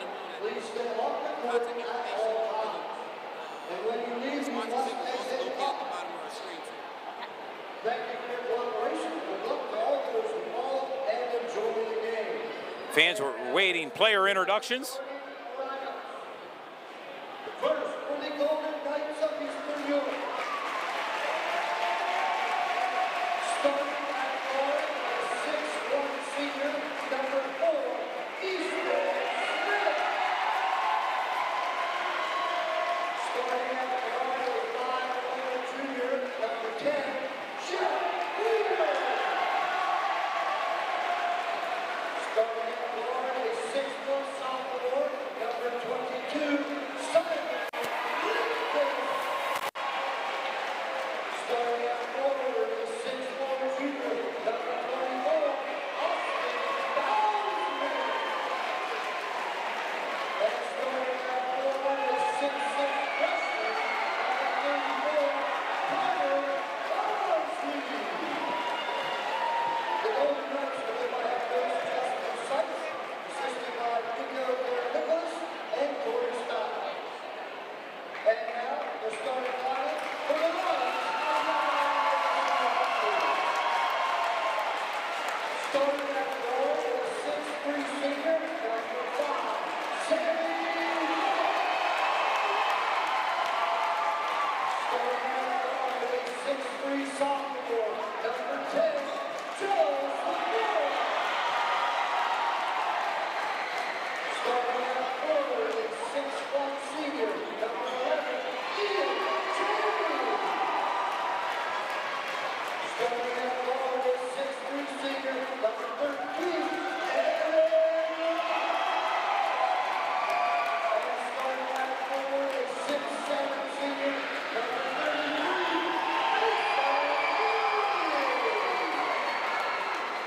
the Lions are led by head coach Steve Smith, assisted by coach Andy Stewart, Ryan Singer, Mike Dansbury, and Austin Uson. Our officials tonight, our crew chief, Mr. John Meister, Mr. Paul Porter, and Mr. Jake Slagle. Please give them the courtesy and respect they deserve.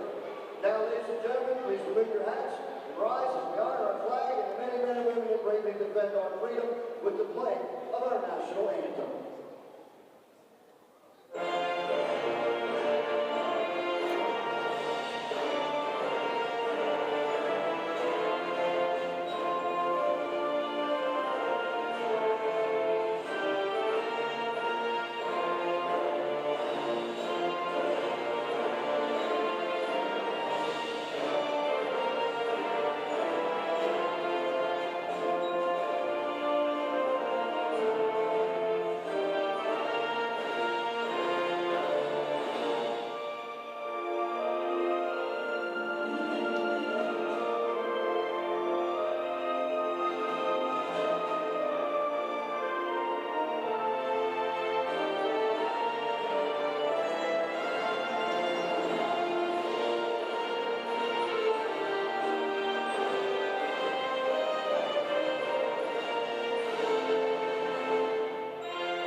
Edwards fans, the playing of our national anthem. Are you ready for a little more basketball tonight? Well, buckle up. It's Red Lion and Eastern York.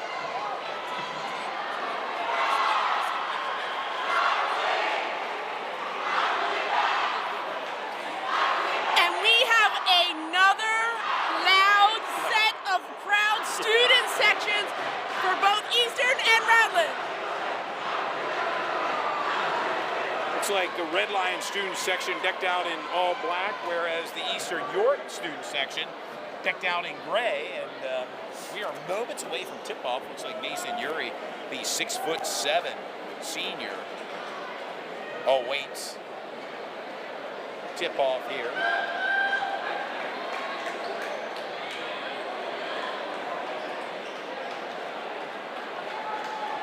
Matched up against, looks like the freshman from Eastern York, Carter Walmsley. 6'6" freshman.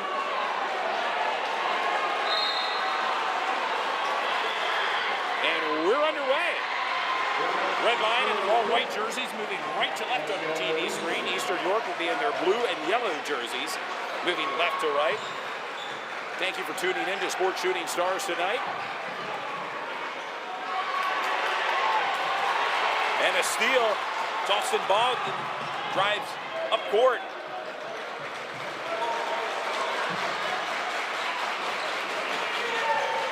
A player to keep an eye on for Eastern York, number 24, Austin Bogdan, and Carter Walmsley there for a three-point shot.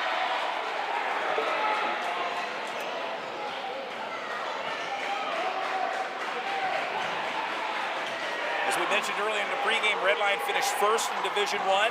Eastern York finished second in Division II behind West York. Of course, if you missed our game earlier, West York punched their ticket to the boys' championship round by defeating Northeastern.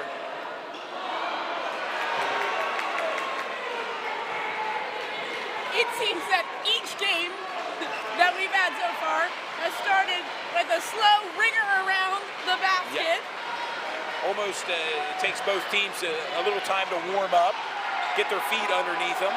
Well, this is such an exciting game. They're at the semifinals. There has to be a lot of nerves.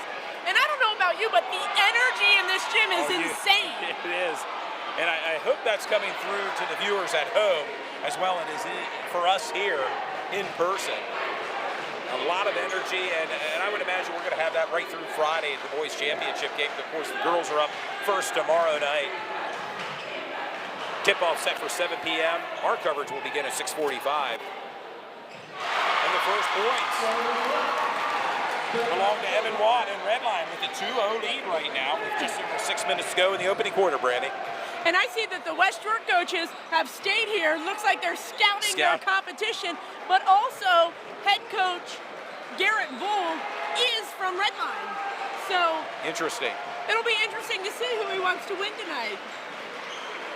Well, we mentioned in the pregame show, I'm sure Eastern jumping at the bit, maybe looking for some redemption in the boys' championship round. They finished second in Division II behind West York. And a scramble for the ball.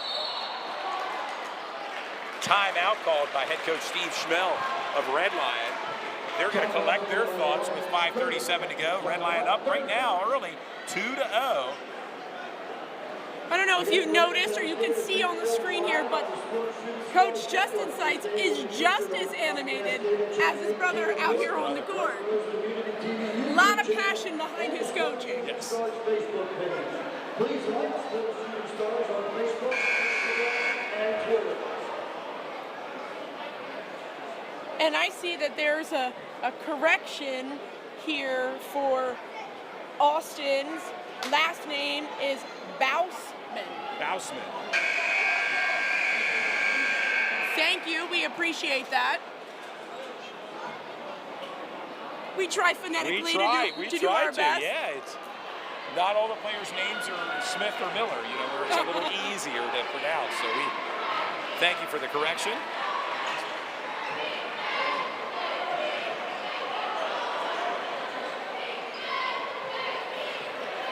And Red Lion with the possession coming off the timeout. There's a lot of height out there on that court today. Oh, no doubt about it. Mason Uri's listed at 6'7". Carter Walmsley, the freshman, 6'6".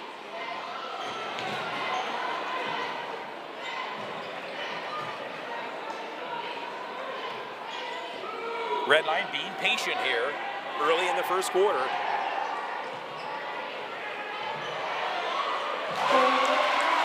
Evan Watt. And rather quickly, Evan Watt, 4 points.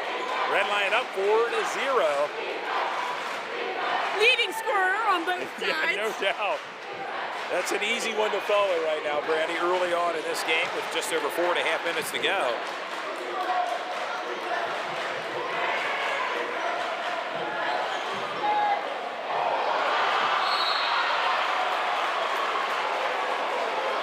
That was number 4, Easton Smith, looking like he was going up for a jam slam, could not make it. And Austin Bausman, now at the charity line, gets fouled on the play. See if we can get them on the board. There we Gets them go. on the board. Well, we mentioned last night how crucial foul shots are, especially in these big games. Extremely crucial in the girls' games. We saw West Newark very well at the end of the game from the foul line. See if it continues in this matchup.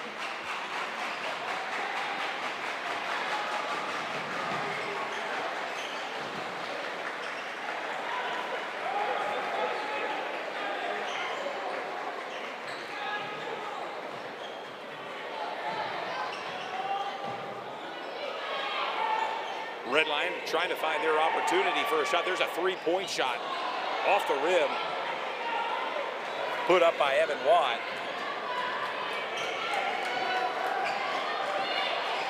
And Austin Bausman bringing the ball up court now for Eastern York. Jack Weaver out there for Eastern, along with Simon Lipsis, Carter Walmsley. Evan Watt, Sammy Vaughn, Ian James, Mason Urey, Joe Sedora, who started for Red Line. And a big 3 there. And now we're tied. Leading scorers are tied on both sides. A battle between Evan Watt right now and Austin Bausman. Knotted up 4-4, first quarter, just over 3 minutes to go.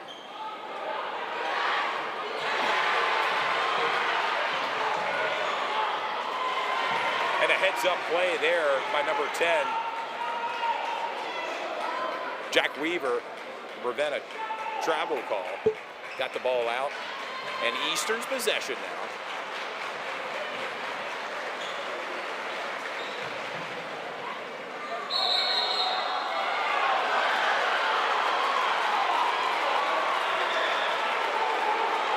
Red Line visibly upset over that call, thinking it was a travel over a foul.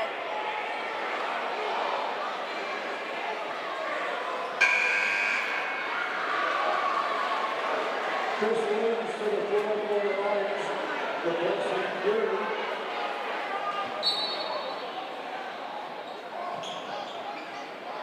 Down low to Austin Bausman and the put-in. 6 points for Austin. And Eastern York up now 6-4 over Red Lion. I think we're going to have another nail biter on our hands. Just the way we like it here at Sports Shooting Stars. And Evan Watt from downtown.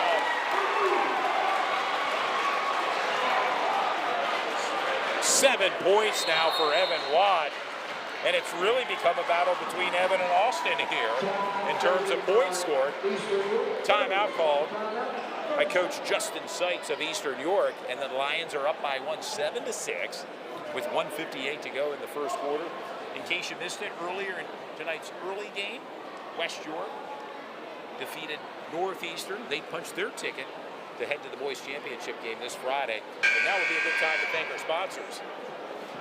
S3 Performance Training, Prestige Motor Cars of York, and our newest sponsor, To the T Outfitters. All sponsors all week long, really, for our games. Yeah, make sure you can check them out on our YouTube channel. There's a banner at the bottom. Also, for all those that are watching, we are continuing to look for sponsors. So if you'd like to get your business promoted, profile. feel free to reach out to us. You know, we have plenty of sponsorships. We have a lot of want for these games. Well, and a lot of viewers as well. I mean, and the demands there over the course of the 5 seasons. It's just tremendous support that we have amongst our sponsors and fans that tune in to each broadcast, and we thank them. Thank you for tuning in to Sports Shooting Stars. And we're back to action here. Eastern York with the ball.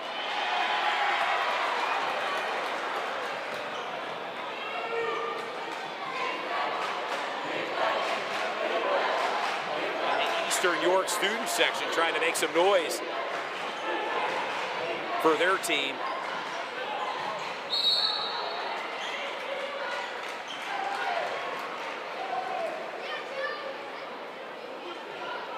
Fouls on Easton Smith, his first, team first. Foul called on Easton Smith of Eastern York.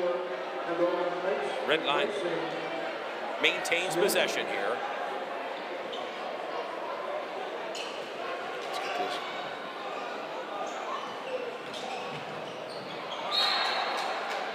Ball out of bounds. Last touch by Eastern York.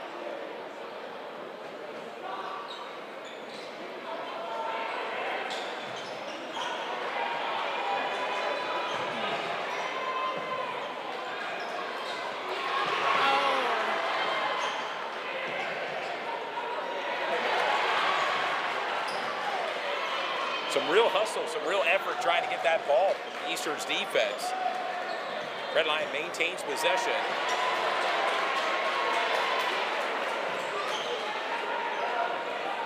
Both teams playing very tight man-to-man defense here. And we're under a minute to go here. What a three. Big time three by Sammy Vaughn. His first points tonight. And gives the Red Lion a 4-point lead, 10-6 over the Golden Knights. And a kick out. What a three. Big three. That was a big time answer. Logan Dotson with a three and his first points tonight. Someone other than Austin Bozeman with it. Wow! At the buzzer, and that counts.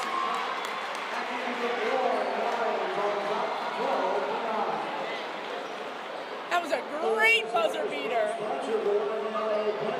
Well, and we've arrived at the end of the first quarter. Red Lion 12, Eastern York 9. Hey, Ty, I got to add, Evan Watt, watching him play throughout this year, he probably has the best mid-range game in the county. I mean, he can hit shots from all around the court, but especially the mid-range game, which is kind of slept on a little bit with the threes and the layups and dunks that a lot of kids do. But when it comes to mid-range and shooting jump shots, Evan Watt's your guy. And a former player of the game for us as well when we were up at Red Lion a few weeks ago. And great to see the talent here on display here at York County Tech Fieldhouse.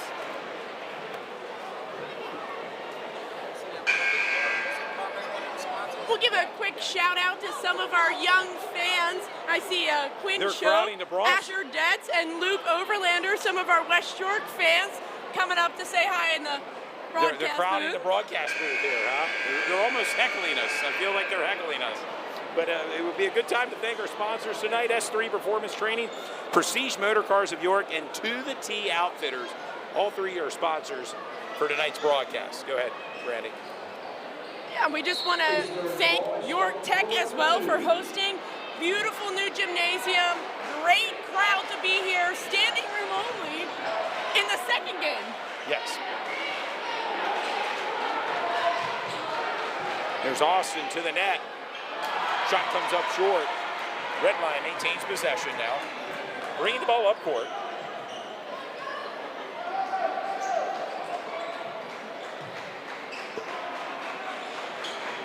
Down low in the post.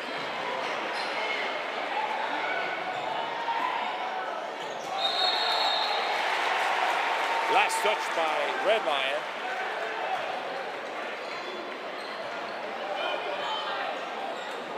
we're going to have any shortage of excitement. Watching it back and forth, super intense game. And another standing room only crowd here at the field house.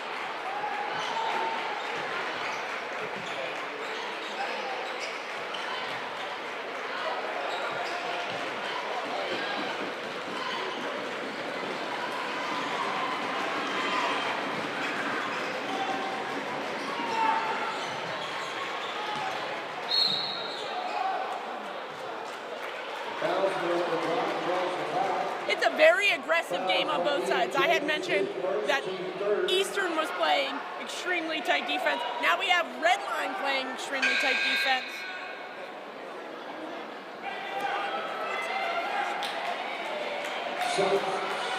Looks like they're putting in some freshmen in the group. Carter Womley's Avant a King, freshman. number 14. He has about as much hair as I do. Number 14, a freshman for Eastern York's entered the game. And as well as freshman Brady Seitz. That would be son of the coach, Son of the Justin Seitz, and his brother, 1,000-point scorer for Eastern York. It's a family affair. It's a family tradition here at Eastern York.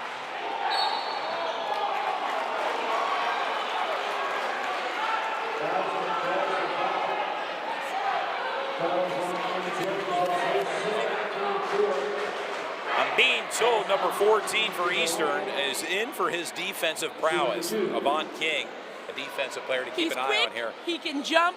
He creates a lot of steals for Eastern. Austin at the free throw line.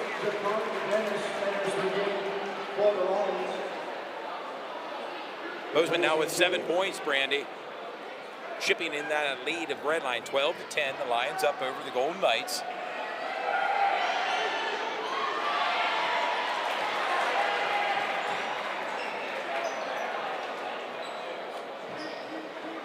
Normally, once you win a basketball game, you go home, but I can see that West York is remaining to watch this game, setting the stage to figure out who they're going to play and how they're going to play. Well, and they have a vested interest, obviously, because West York's already punched their ticket to Friday's championship. They will play the winner of Red Lion in Eastern York, so you kind of get a sneak peek of what your opponents may look like this Friday here at the Fieldhouse.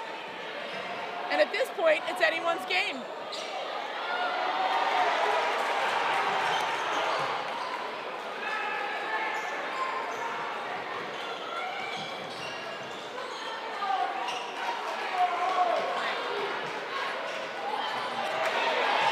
And a turnover there by Eastern York. Redline bringing the ball up court.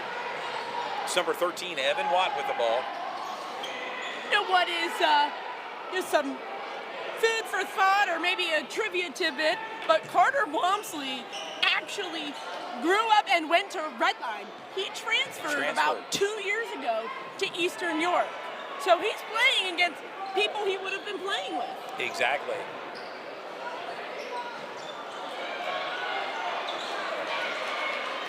His mother, an Eastern York alum, so back home of sorts. Carter Wamsley, who's had an impressive freshman season here for the Golden Knights.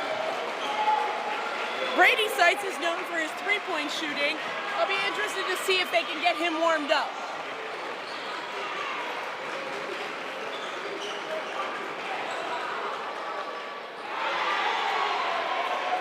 Austin's shot off the mark a bit with under 5 minutes to go here before halftime.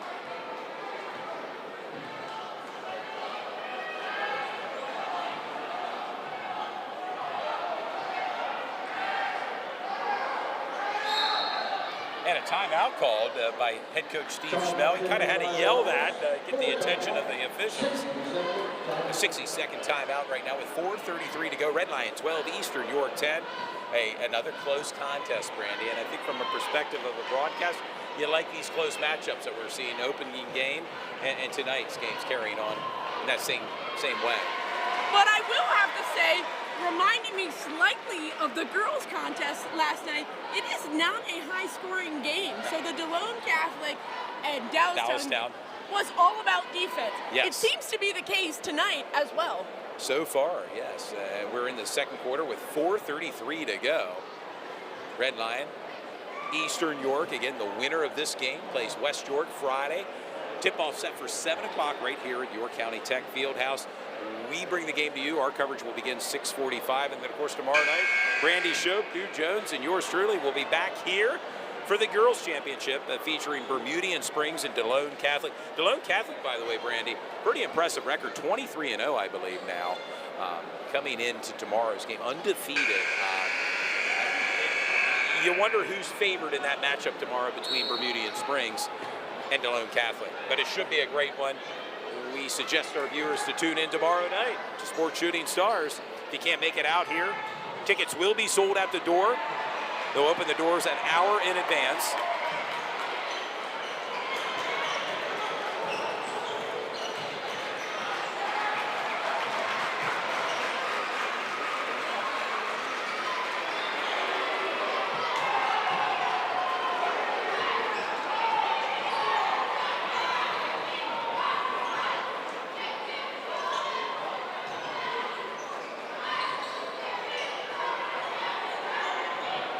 And Red Lion now with the possession. You know, Avant King with the ball, bringing the ball up court. Red Lion has got to take care of the ball. They've had several small errors that they're going to have to clean up if they want to take this ball game.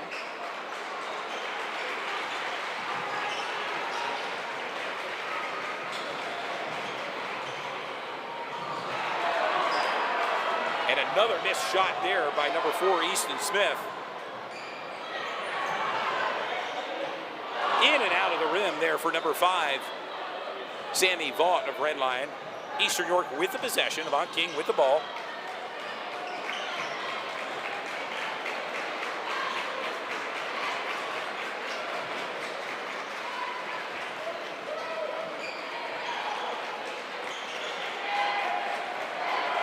Under 3 minutes to go here in the second quarter. And the put in. Avant King with his first points tonight.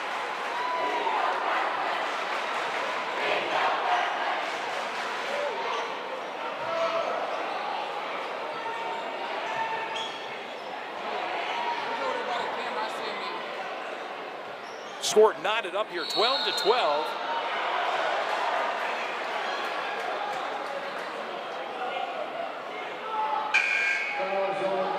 His first team second.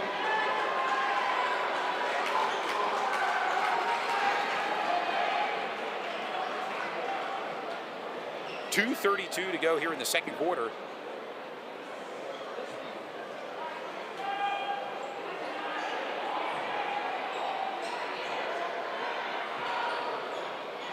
Evan Watt shot in and out of the rim. King to the net, and a put in for Avant King. He has now 4 points. And the momentum is woo, back and forth. Wait.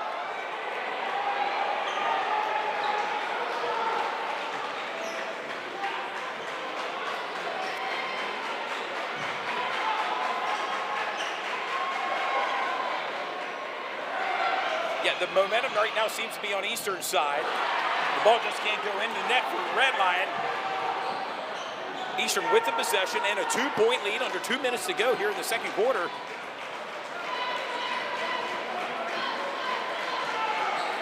You have to think that in the second half, a lot more shots are going to fall.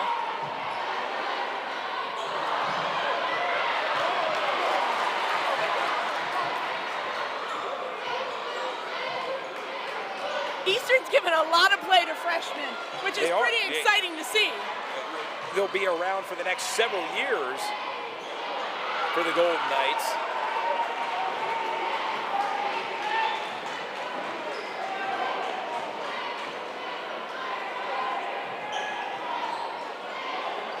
Just over a minute to go here in the second quarter.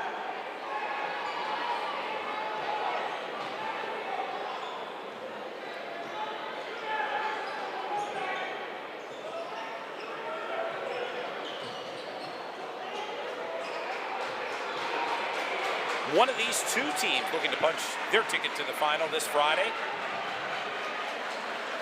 to take on West York.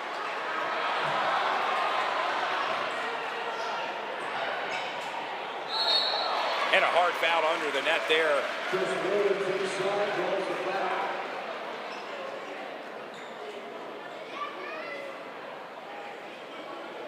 That foul's going to be on Carter Walmsley. Chris Williams now sent to the charity line, looking for his first points. 6'1" sophomore for Red Lion, number 24.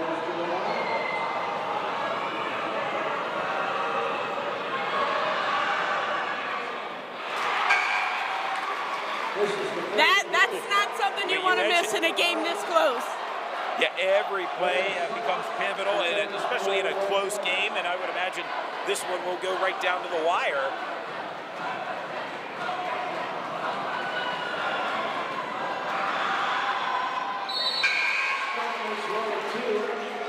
And quickly, it's a one-point game. One-point lead right now for Eastern York. They're clinging to the lead. Well, it's good to see that they're getting more people involved. At one point, I thought there were going to be one scorer from each side. Between Evan and Austin early on, but right now, a little more balance to both teams. Bousman for a big shot there by Austin. 3 seconds remain. Eastern York was thinking that was last touch by Red Line, but Eastern thought for sure that they created that turnover and we're going to get the ball back. Now Eastern strategically made some changes here with only 3 seconds left. They don't want a stupid foul here at the end. No way.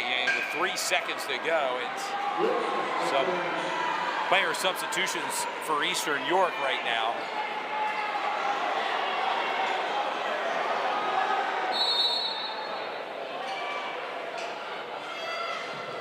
Evan Watt. And we've arrived at halftime with your score, Eastern York 17, Red Lion 13. Your thoughts so far, Brandy, on the first half? It's been an exciting game. It is going to be tit for tat the entire game, back and forth. It's obviously a defensive game here. 13-17, that's a very low scoring first half for boys basketball. Yeah, we saw a little bit of that, the low score last night with the girls' action, and right now, so far with this game, it's a low score, but we still have a whole second half of action to go, and it'll be interesting to see which team will punch their ticket to the county championship this Friday, as West York will be playing here once again. Circle your calendars, West York Bulldog fans. You'll be playing this Friday night, tip-off set for 7 o'clock, and we'd like to thank our sponsors. And we'd like to thank To The T Outfitters, owned by Chris Markey. To The T Outfitters has been in business for the past 16 years. They're located on 10 Church Road, York, PA, 17406. Phone number is 717-718-5532. To The T is your one-stop shop for all your screen printing, embroidery, and team apparel. It's where teams go to get their gear. Also, we have S3 Performance Training, the leading training facility for student athletes in the 717 area and beyond. Remember, their training is just not limited to just student athletes. It's for everybody. Please contact John Turpak or Ron Johnson at www.s3performancetraining.com or call them at 717-542-4247. And last but not least, Prestige Motor Cars of York owner Jesse Ferber has been a longtime friend of the network and has supported the program for the past 3 years. Prestige Motor Car of York is located on the historical trail at 1899 Susquehanna Trail right here in York, Pennsylvania. The best luxury cars for $10,000 or less. Give them a call at 717-781-6750 or visit their website, Prestige Motor Cars of York, and ask for Jesse or Brian Elk. And we've arrived at halftime. It'd be good to give the leading scores. How about it? For Red Lion, Evan Watt has 9 points. And for Eastern York, number 24, who else? Austin Bozeman with double digits, 10 points for Austin tonight. And an impressive first half. And we'll take a brief time out in the action, and we'll be back with more Sports Shooting Stars with my co-host Brandy Shope and Todd Edwards.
Hey, sports fan, thanks. We're back. We're about to get ready for the second half of this great matchup between Eastern York and Redline. It's been a really defensive half so far in the first half. But I'd like to address one thing before we move forward. There was a comment made about Avant King. As far as, we want to make the fans let the fans know that he does suffer from alopecia, which is a loss of hair. And, our commentator, Todd Edwards, we usually say everything right off the cuff. Everything's in real time. If you follow our broadcast, then when we see a kid with a lot of hair or no hair, Todd momentarily, quite often this makes a comment about that, and that's kind of how we do our thing. Follically challenged, my apologies. But Avant King's one of our favorite players to watch for Eastern York, and we don't want to offend anybody by that. No. We do things right on the cuff when we see things, but we do things for the kids, so it's never against the kids. But we appreciate the people that reached out and addressed that. Like I said, I'm behind the camera, and everything's in real time, so it's never anything maliciously done. No scripts here. We have no Absolutely. scripts. Like I said, and again, Todd, I'll let you say something about it as well. But if you follow our broadcast, normally when a kid has a lot of hair, like a mullet or a bald head or a funky haircut, Todd usually makes a comment about that because he sports a bald head himself. So it's not maliciously done. Hopefully get back to the game, and thanks for everybody that addressed it. And hope we can move forward. And we want to continue this broadcast on a good note. And thanks for everybody letting us know about that. And Todd, you can go ahead and... Thank you. No, I appreciate it. And again, no ill will meant by it. But, as my broadcast partner, Duke Jones, mentioned, I'm follically challenged, and oftentimes it's something that I notice and was... There's a common theme that you do with doing your broadcast. Exactly. When you see guys with either a bald head or funky haircut or long haircut. But we definitely want to address that. It's not a... if it's a medical condition in which we are aware of, and, we get a time like we just did, and 5-10 minutes later we addressed it. So thanks for everybody tuning in and let us know about that. And as far as the second half, what do you think needs to happen, Todd, as far as the second half? Well, I'll tell you right now, Eastern York using their size a little bit right now to their advantage, and it'll be interesting to see what adjustments Red Lion makes here in the second half to kick things off, as we're just seconds away from the start of the second half. Yeah, especially like we just mentioned Avant King. I think he's that X factor for that team. He kind of gets, maybe get overlooked a little bit, but he comes in for defense, a very scrappy player. And as you see, he has 4 points already in the first half. And you mentioned earlier a defensive specialist for this Eastern York ball club. Absolutely, that's why he's getting the time. Coach Sykes sees a lot of potential in him, and that's why he's out there doing this thing. And expect to see more of him in the second half. And he's a scrappy player, and then you need an X factor in these type of games, and I think he's it. And Brandy Shope now back in the broadcast booth as well, as we are just seconds away from tip-off here between Eastern York and Red Lion. I don't know about you, but I am looking forward to another exciting half of basketball. This has proven to be one of the best matchups of all season. Both sets of games have been great defense, waiting to see the offense pop off in the second half.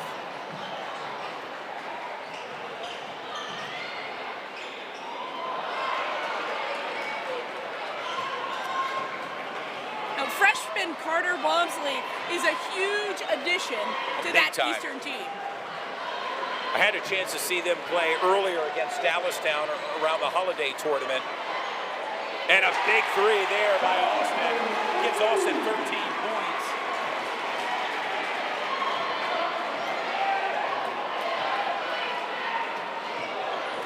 I can say he'll probably be a contender for player of the game if they were to win. Player of the tournament. The tournament, yes. And a big-time three put up there, missed by number 10, Joe Carter Sonora. Walmsley, again with the rebound. And using the 6'6" frame to his advantage for rebounds. And a 7-point lead right now for Eastern York, 20-13.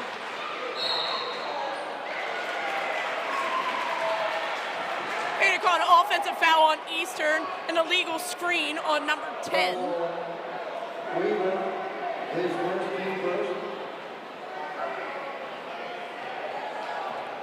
Just over 6.5 minutes to go here in the third quarter. Thank you for tuning in to Sports Shooting Stars tonight. And the good Sammy Vaughn with 5 points.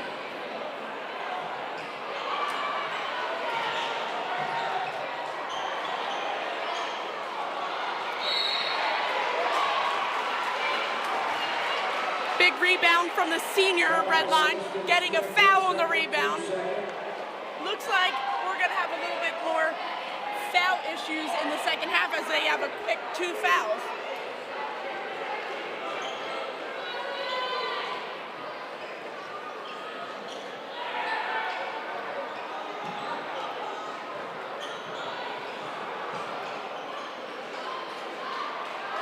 And a deep three put up by Evan Watt. Eastern York with the possession now, bringing the ball up court, and a 5-point lead, Brandy, for Eastern York, 20-15.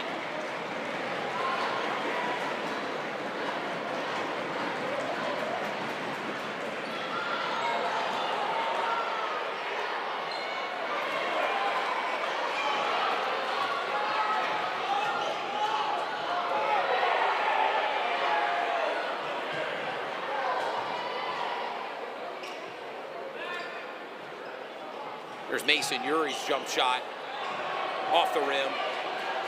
Whoa. There's Carter Walmsley bringing the ball up court.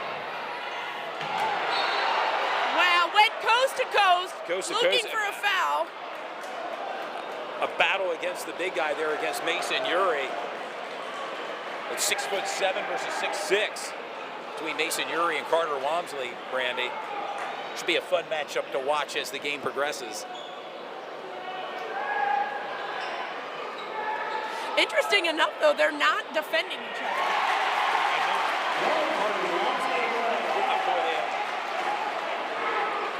His first points tonight. I know he's had a few rebounds, but his first points tonight for the freshman. Mason Urie drives the lane, draws the foul. Fouls on Jack Weaver, his second, team third. He's going to send Urie to the free throw line with 4:51 to go here in the third quarter.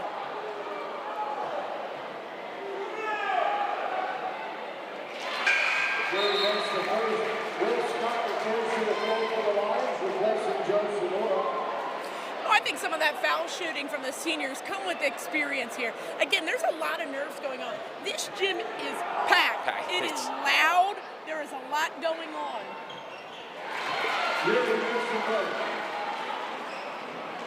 It's 2 points for Mason Urie now for Red Lion, as they try to cut into the lead of Golden Knights, right now up 22-17 over the Lions.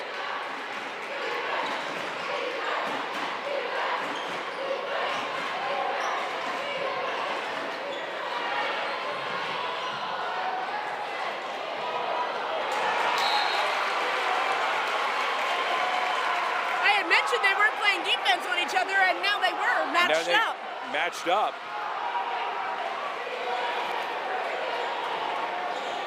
The freshman versus the senior there, Brandy.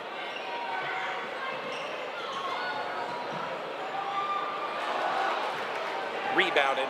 Eastern York's possession. I'm not sure you can tell from the camera, but boy, oh boy, are both set of coaches and assistant coaches extremely animated. They're really giving us a show. It. Oh yeah, they're into it. As if the game itself has not been entertaining.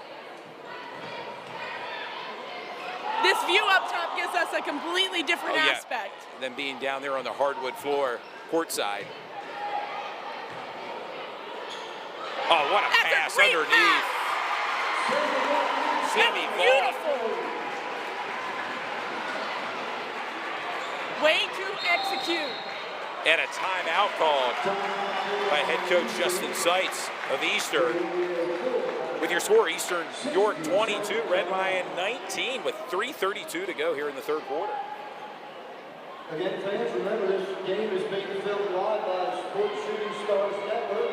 The game will be featured on Comcast Cable Channel 18 of York, White Rose Community TV YouTube channel, and on the Sports Shooting Stars Facebook page. Well, thanks to the plug from York Tech, letting York us know Tech. You can check us out on YouTube. You can follow us on Facebook. The game's live, and it'll be there on video archive of sorts under Sports Shooting Stars YouTube page and Facebook. A quick thank you to our sponsors, S3 Performance Training, Prestige Motor Cars of York, and To The T Outfitters. You also have the opportunity to be a sponsor. Please reach out to us. We're always looking to sponsor games. You know, the more sponsors that we get, the more games we can film. We bring the game to you.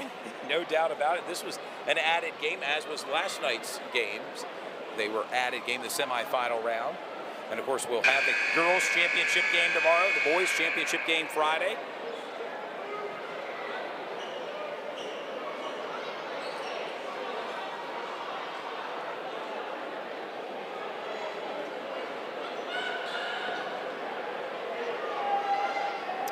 It'll be Eastern York's possession coming off the timeout.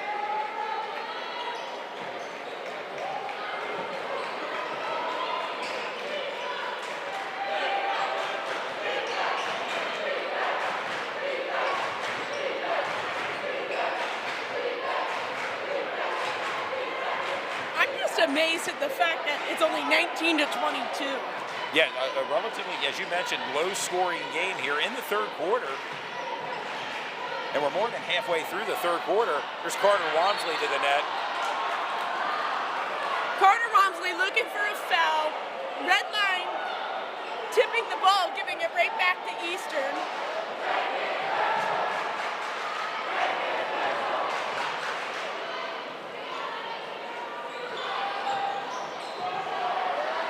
And a big put in there by Carter Walmsley. Freshman versus senior.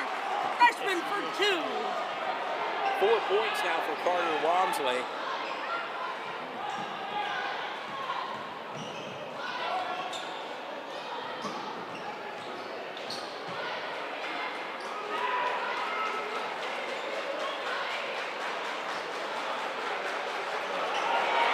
Down low, and the put in by Will Scott.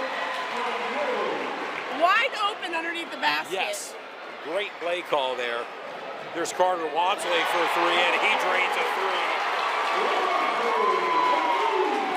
3. 7 points, and Carter Walmsley starting to catch fire here for Eastern York with just over 2 minutes to go. It'll be Eastern York's possession. Last touch by Will Scott of Red Lion.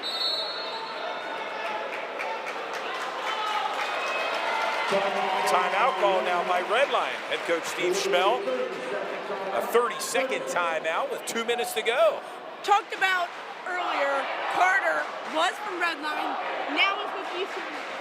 Assistant coach Brian Singer was from Eastern, now he's on Red Line. It's a lot of moving pieces there.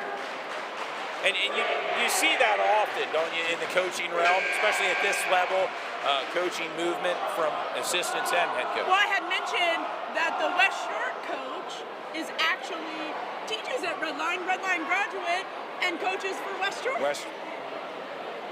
Christian Wagman is assistant coach, grew up Catholic basketball, was the assistant coach for Central when Kevin Schiller left, came to West Shore. So there's a lot of movement, but a lot of great players in the basketball realm. A coaching tree of sorts. How about it with these players, one-time player, coaches, and that's a thankless job, especially at this level. You know that quite well. I mean, the amount of hours devoted by the coaches.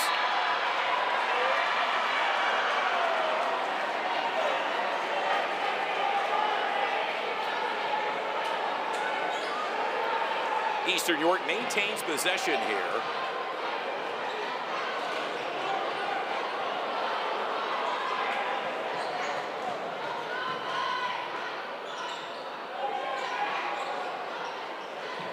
Carter calling for the ball.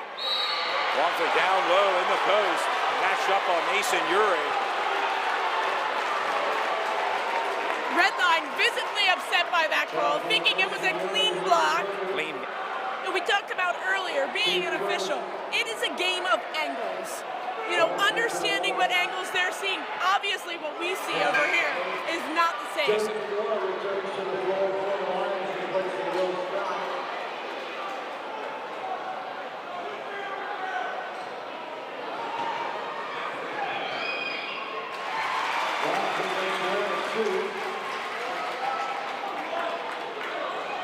Carter Walmsley made 1 of 2 on that shot.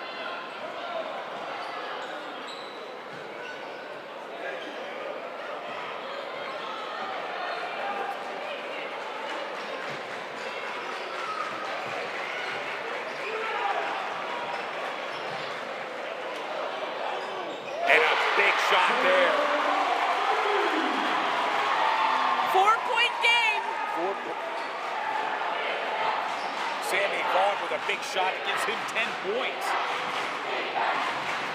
He hits double digits for Red Lion. And Eastern with a 4-point lead, 28-24. We're under a minute to go, Brandy, here in the third quarter.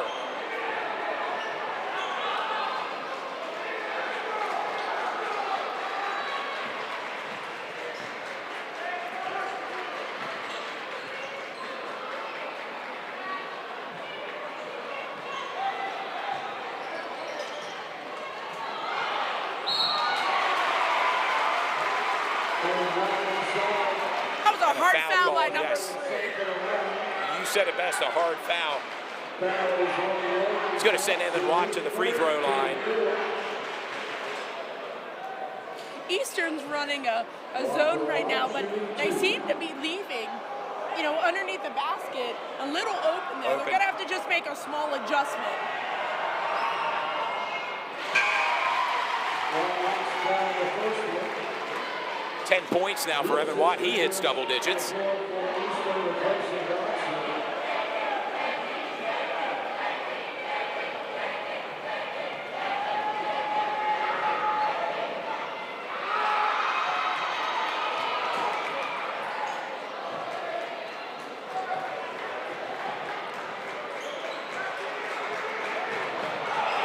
And a screen set up there. Austin to the net and the put in.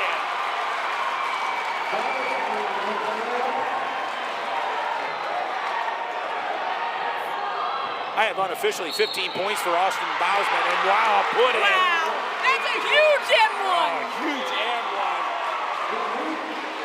for Evan Watt.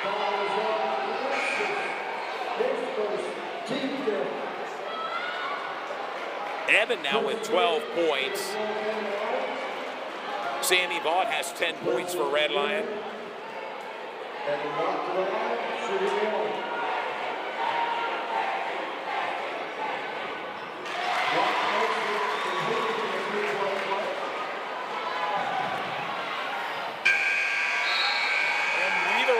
Here we are at the end of the third quarter with your score. Eastern York 30, Red Lion 28.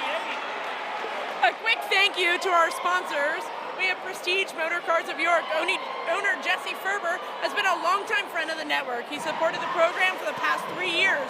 Prestige Motor Cars of York is located on the historical trail at 1899 Susquehanna Trail, York, PA. Best luxury cars for $10,000 or less. Give them a call at 717-781-6750 or visit their website, Prestige Motor Cars of York. And how about S3 Performance Training, the leading training facility for student athletes in the 717 area and beyond. John Turpak and Ron Johnson specialize in strength, speed, stamina, and work with hundreds of student athletes per year. Check out S3 Performance Training at their website, s3performancetraining.com, or call them at 717-542-4247. Contact John Turpak or Ron Johnson. You know, Todd, where teams get their gear at? Go ahead, you're going to tell us. They get it at To The T Outfitters, locally owned by Chris Markey. To The T Outfitters has been in business for the past 16 years. They opened their new facility at 10 Church Road, York, PA, 17406. You can give them a call at 717-718-5532. To The T is your one-stop shop for all your screen printing, embroidery, and team apparel. Our new sponsor, by the way, and sponsor all week for us. And we're back to action here, Eastern York.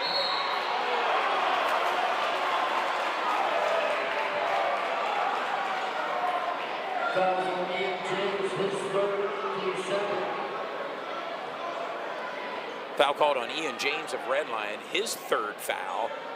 And they're going to try it again here from midcourt. And there we go, we're underway here to get things started in the fourth and final quarter. Eastern York with a 2-point lead over Red Lion. The winner of this game plays West York Friday here for the boys championship at YAIAA. Carter Walmsley's shot sinks in. Carter Walmsley now with double digits, Brandy. 10 points. Carter's a big-time freshman. We're going to see his name for the next 3 years, big time. It almost makes you wonder if he'll be one of those who transfers out.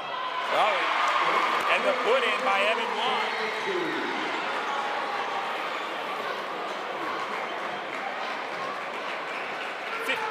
points for Evan Watt. On that transfer, I talked to his father. He said he's there for Eastern, so he's an Eastern guy. I love it. Yes. I absolutely love it. And that comes up from time to time, as you mentioned, that they will go to these charter prep schools, a lot of the top athletes, and maybe stay around for 1 year. And freshman YAIAA teammate Ben Rill transferred out. He's at Westtown Academy. He was a Central York player. Used to battling it out on the court. It's interesting not to see them battle it out. And here. Westtown has Derek Snively, I believe, that's going to do one of the projected top players with Westtown Prep School. And I guess that's a decision a lot of the players have to make as they want to stay with their high school team and their friends they grew up with. Whatever's the best opportunity for them to get to college.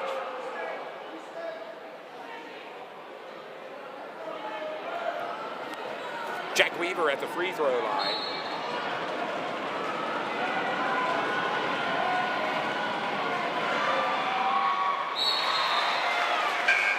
Weaver takes the free throw. Sykes returns for Eastern. 2 points for Jack Weaver. Number 10 for Eastern, and we're under 7 minutes to go, Brandy.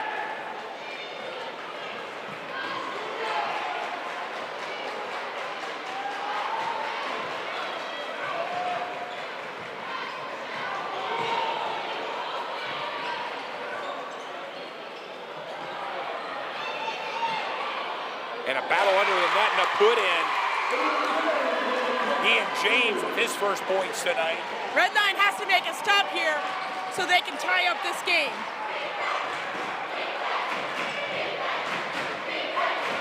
Carter Walmsley with the ball, drives to the net and swatted away there by Mason Uri. And a little jawing going on between Mason Uri and Carter Walmsley under the net, Brandy.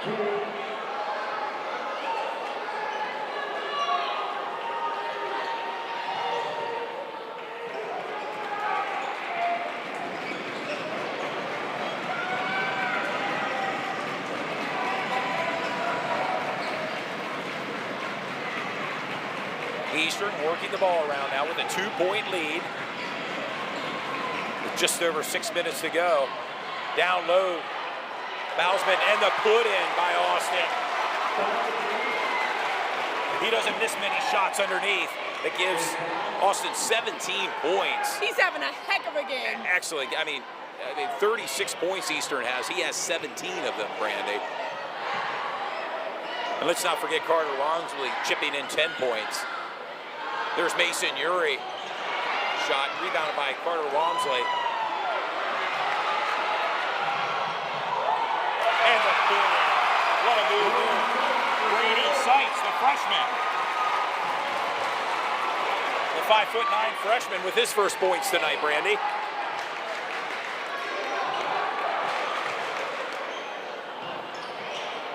And a big three by Evan Watt. They're answering right back. They are. It is neck and neck. 18 points now for Evan Watt. Under 5 minutes to go here in the fourth quarter. If you're not tuned in, you should be. That's the break that Redline need. Let's see if they can capitalize on this. Redline down by 3, 38-35.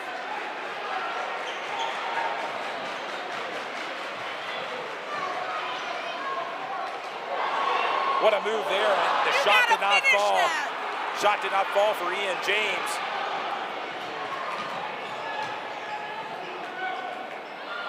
And a three-point shot off the rim by Jack Weaver.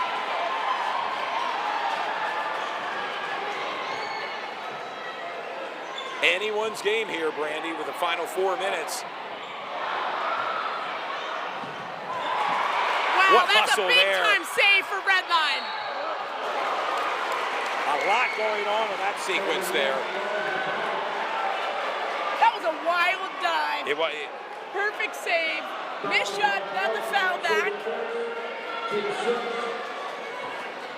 And Watt for the long shooting 2.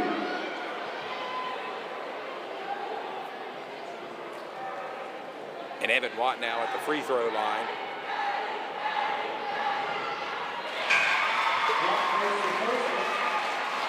They have the opportunity here to make it a 1-point one-point game. 19 points for Evan Watt, a previous player of the game for Sports Shooting Stars.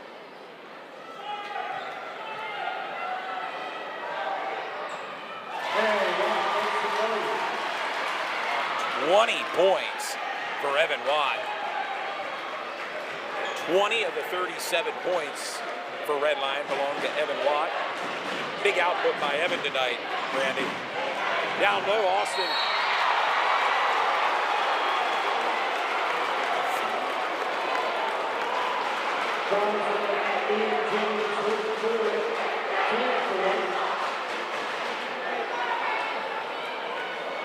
Sends Bowsman to the line, shooting 2. Bowsman sent to the free throw line here for two At shots. this point in the game, it is crucial to make these. And he answers. And he is. Chris Williams returns to the former Lions. 18 points for Austin.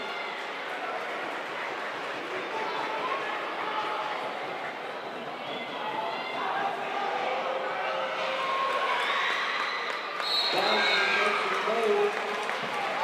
19 points. Quick returns to the floor for Eastern. And extends Eastern's lead to 340 to 37 with 3:50 to go.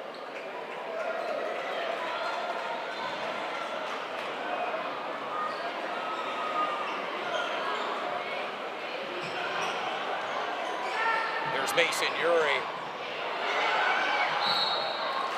The Eastern's ball.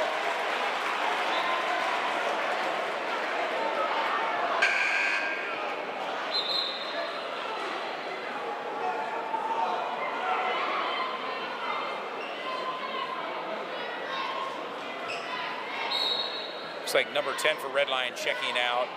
James returns to the line. That was I Joe believe there's Sedora. a May have had a injury. cut, cut on his lip. He's stepping out for Redline.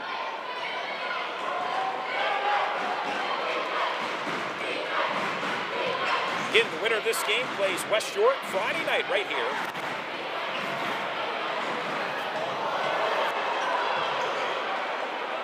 He had a wide open three there, chose to turn it.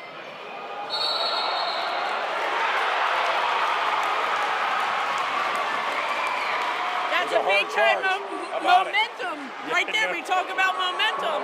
Yep. Player control foul. That'll do it.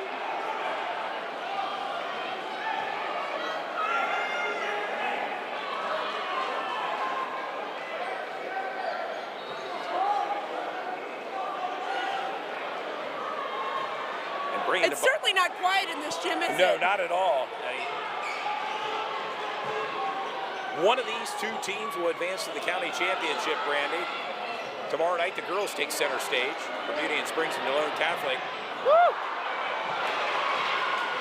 Mason Uri's drives to the net and the put in. 4 points for Mason Uri. I'm getting nervous for both teams. A 1-point lead, Eastern clinging to a 1-point lead.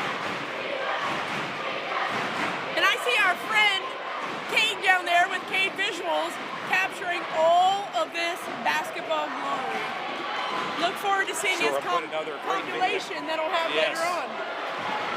If you haven't already, follow Cade Visuals for all your videography work when it comes to sports and athletics.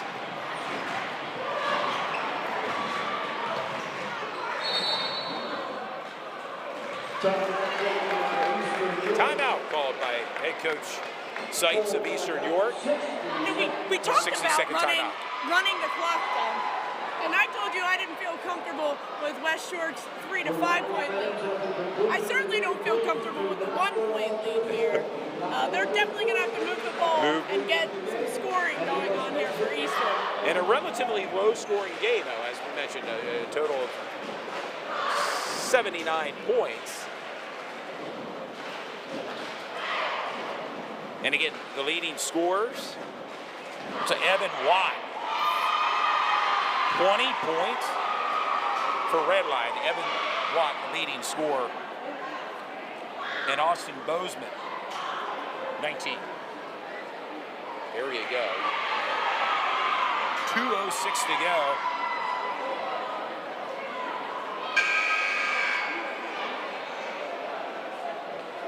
And a full timeout called here.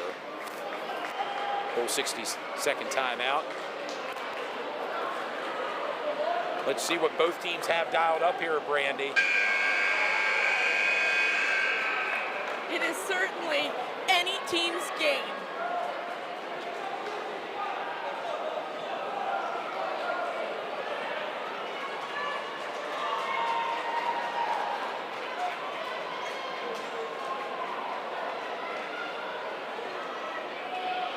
Thank you, sports fans, for tuning in. We appreciate all of you that are watching, as well as our sponsors and York Tech for hosting.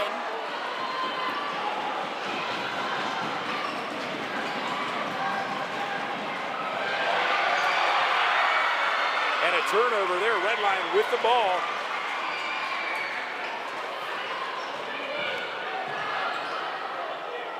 Down low to Mason Uri. It'll be Eastern possession.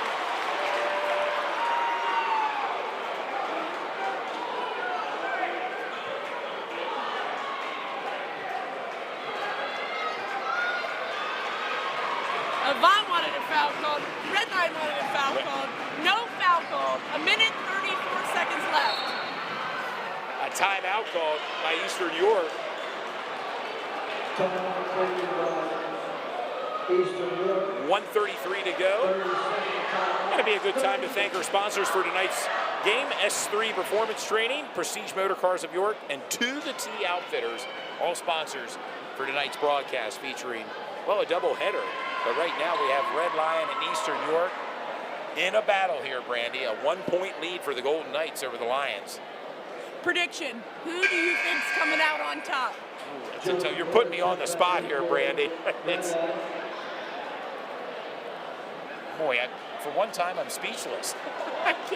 Because it is that close. It's just they keep battling back and it could forth. come down to the final shot. The only bet I'm making is the West York Bulldogs take the championship. Oh, you're on record as State and West York. A Bulldog, you bleed blue and white, huh? Well, absolutely. I mean, born and raised, I have to support them.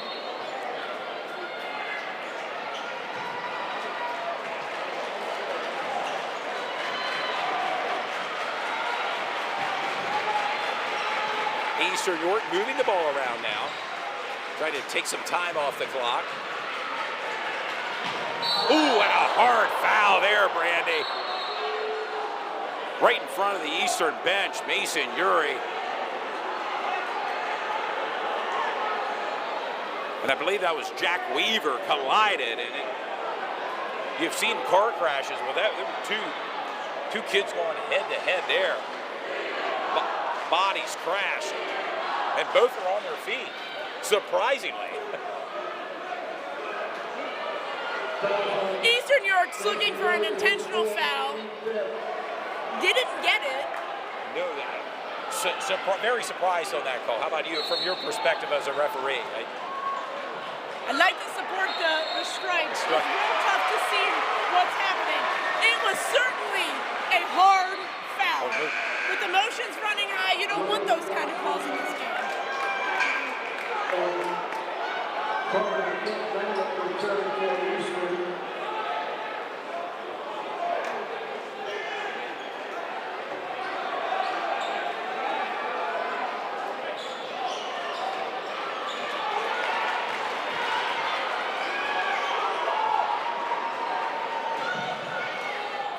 It's the fourth quarter.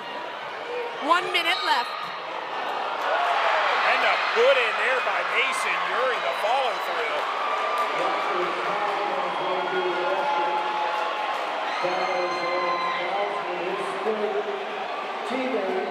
That gave a little spark and pizzazz. Certainly it did.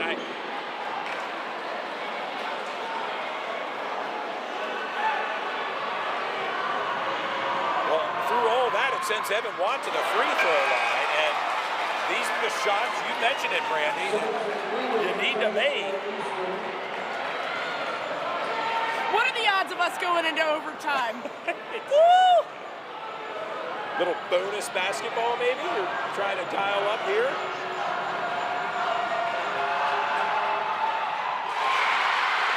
a tie ball game. Tie ball Eastern game. York 40, Red Line 40, 55 seconds left. 21 points for Evan Watt. And Eastern York with the possession. I'm getting the ball to Carter Walmsley. Or Austin down low in the post there. Absolutely.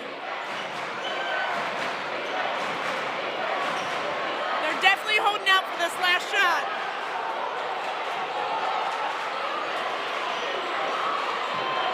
Jack Weaver It's shot off, off the rim. Red Lion now with an opportunity with 24 seconds and counting. They are definitely holding for the last shot. Red Lion is going to draw up a play.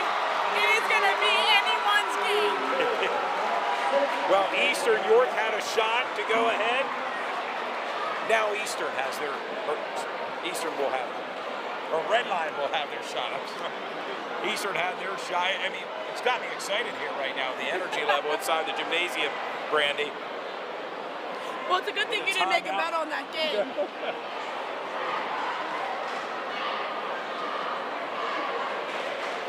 Both sets of fans excited. Right now, Red Line is really pushing.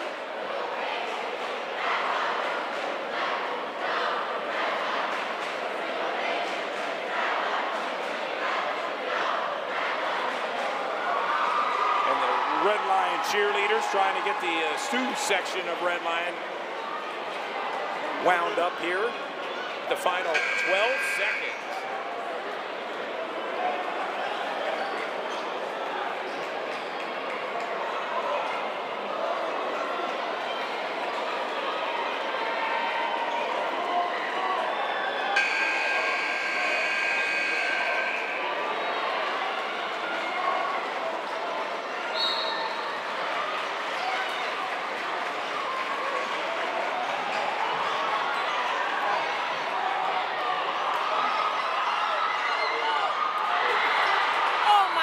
And a scramble for the ball. 0.8 seconds remain.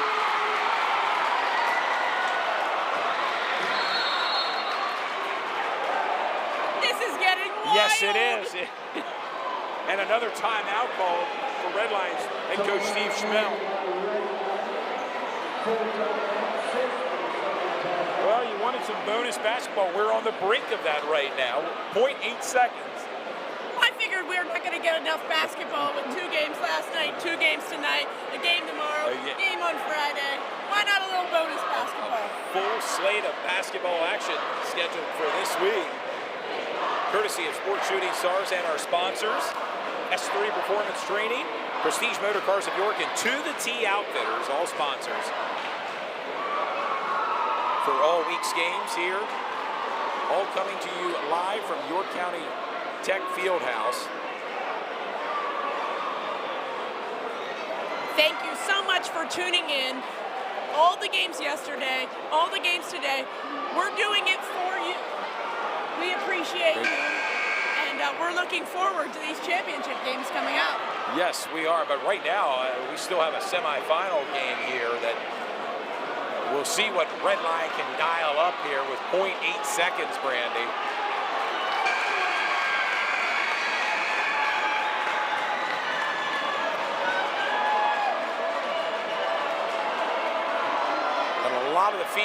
A lot of people are on their feet right now.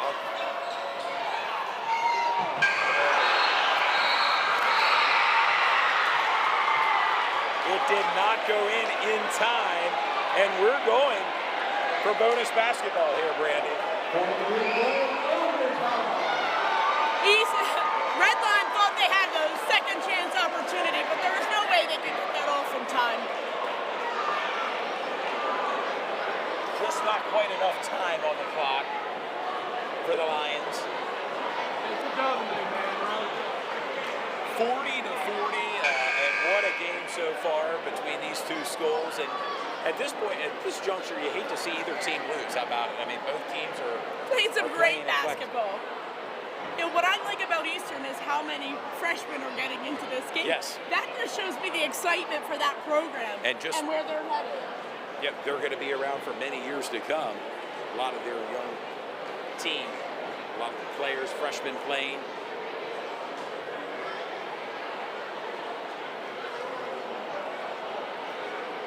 Do your thoughts on today's game? Tonight's game. Yeah, it's been a close contest. I thought Eastern was going to pull it out, but Redline powered back, got back into the game, and now we're going into that overtime, which I believe is 5 minutes. 4 minutes for the overtime. So it should be a really tight, contested game. These two teams know each other. Well, they don't know each other that well, but it seems like they know each other very well by where they're going back and forth. So it should be really interesting to see how these last 4 minutes play out. And we were no stranger to overtime play here. 3 overtimes, if you recall, Brandy, with the West York and Dallastown game at Red Lion last week. We'll see what they have scored in store for us today. My children were both there. Jalen Shook, Quinn Shook. They said that was the best basketball game they had ever seen in triple overtime. Well, this one here could be knocking on the door. We'll see. The first overtime. Great basketball. 40-40. Again, we're going to remind the fans that overtime period's 4 minutes long. And if it's tied up at the end of the fourth, we're going to a second overtime.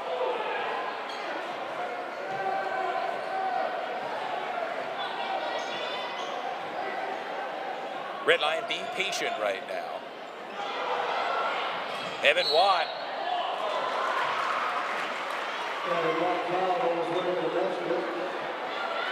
Foul by freshman Avant Speedy.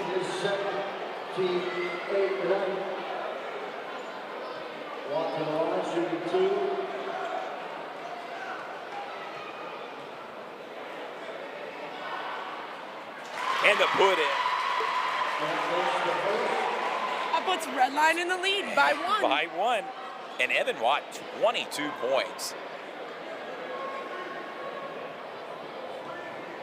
I'd say he's having a decent game. No doubt about that. Making 2 for 2 from the free throw. And a 2-point lead now for Red Lion.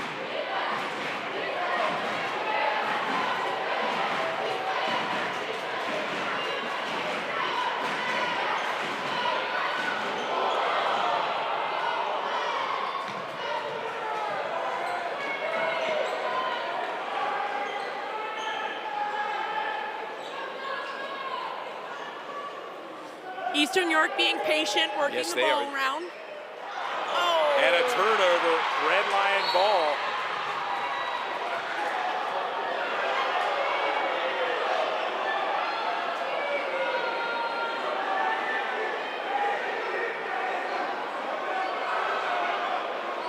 Brandy, do you care to share with our viewers what's going on here? The official called his time because Eastern York was hopping up as if it was an ankle injury. He quickly jumped back. Red Line's upset because they believe it broke momentum. Red Lions possession right now. A 2-point lead.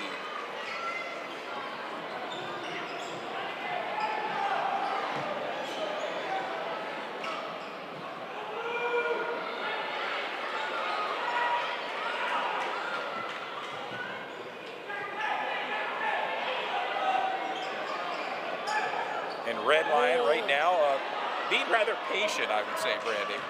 It's the right word. They drive to the net and a turnover. Eastern York with the ball. Austin give out to Carter Walmsley.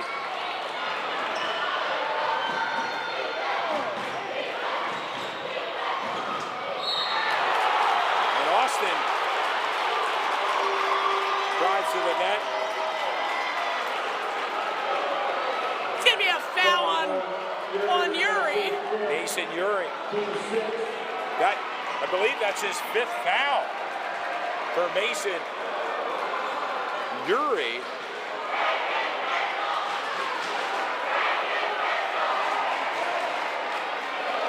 And how much of a presence will that hurt this Red Lion team, Brandy? He leaves with 4 points and 5 fouls being fouled out. He definitely was a rebound contributor in this game.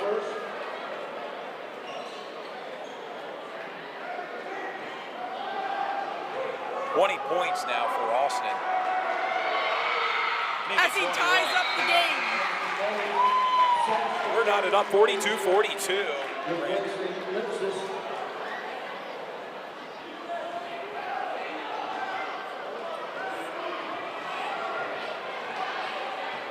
With Yuri out, it allowed Eastern to bring in another guard.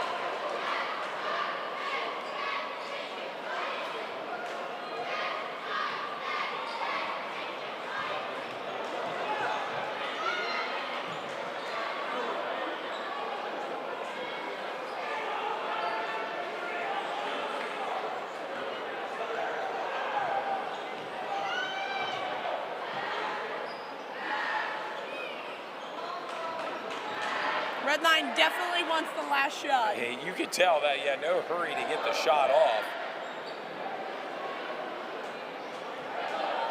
Milking some of the clock right now as we approach the 1 minute mark here in the first overtime period.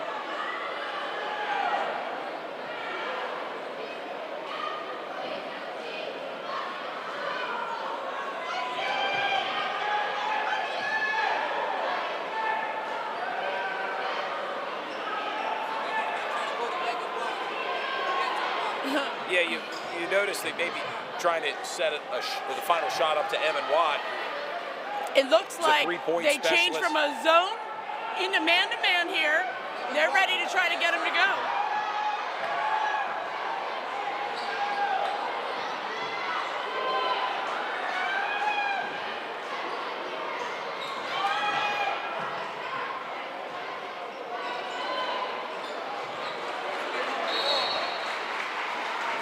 That's who they want with the ball, number 13, Evan Watt. Great mid-range game, and they're trying to get a matchup for him, and they're going to call a timeout. He's going to get the ball, dish it out to Mason Uri somewhere in the paint, or I expect Evan Watt to take the shot and close this game out. We shall see. We shall see, and they've taken a lot of time off the clock, Brandy and Dew, down to 14 seconds, and we're tied up here. It'll be interesting to see how this plays out. The final 14 seconds. Redline's definitely going to try to get a couple more seconds off the clock. They want to score and not give Eastern a chance to get that ball back. And your prediction, we heard broadcast partner Duke Jones here. He feels the ball's going to be in the hand of Evan Watt for that game, potentially game-winning shot. We'll see.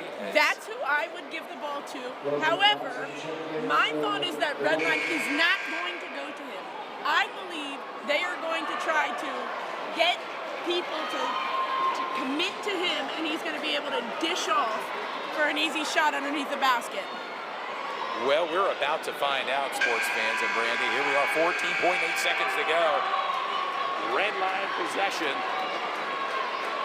Neither team can foul either.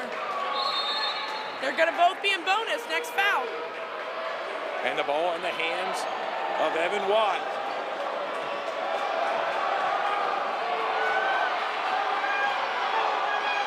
And there's the three off the rim. And a timeout called. Looks like 0.2 seconds to go. They're going to definitely put some time back on this clock. It's probably about 0.8 or maybe 1 second left to go in this clock. Rebound extended out to Avant King, and I think they're going to put some time back on the clock. 1.1 they're putting back on, I believe. 1.1 second. And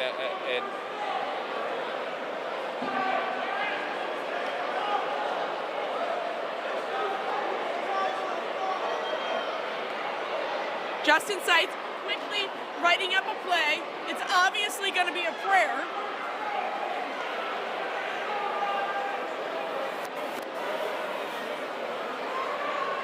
This is so exciting. it is. Where else would you rather be here on a Wednesday night? Right here at York County Tech for the semifinal round. First overtime. We may be on the cusp of the second overtime here, but still 1.1 second to go, Brandy. The only prediction that I have is whoever wins this game, the student section is going to be rushing the court. I got a feeling you're right.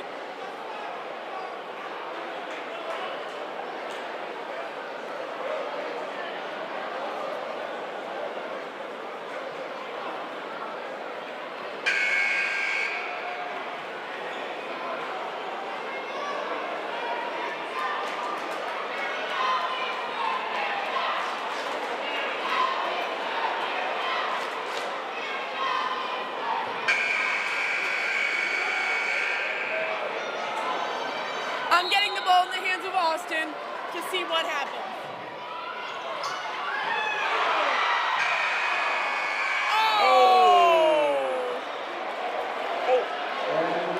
Wow, that could have been terrible. And 2 points scored by each team in the overtime. And we're going to a second overtime. And again, another 4-minute overtime. Do your thoughts so far here? A little bonus basketball tonight. Go ahead. Yeah, going into double overtime, Todd's 42-42. It's going to take another couple minutes to figure out who's going to move on to the county championship. Both these teams are giving up everything they have and going against each other really tough.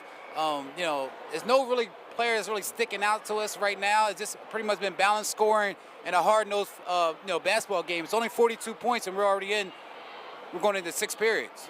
Essentially the 6th period of basketball. And again, it'll be a 4-minute overtime period. And we've had some scores tonight. I mean, Evan Watt for Red Lion. Austin Bausman for Eastern York. And,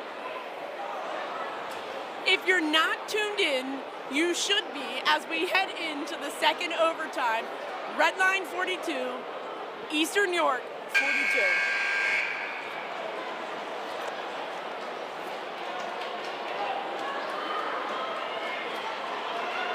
and here we are, tip-off. Carter Walmsley out there for Eastern York and Ian James. And we're underway. Down low to Austin. And they're playing rather quickly.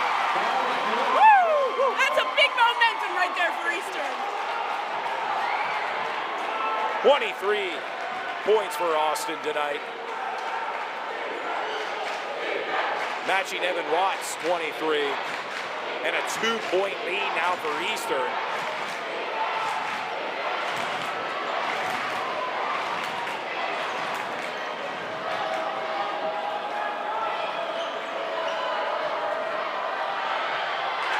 Wow, big Swatted blocks! away. And again, Redline with the ball.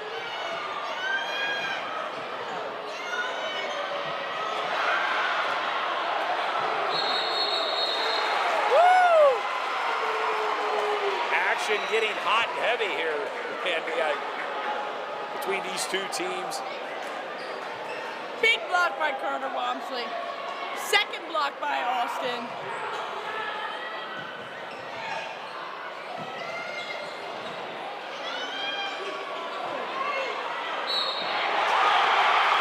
Wow, And the that's put a in. big time and one. Sammy Vaughn.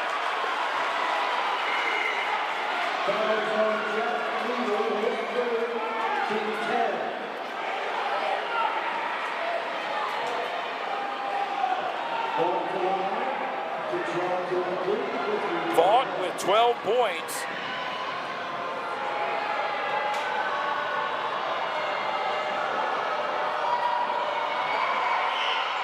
And the end one.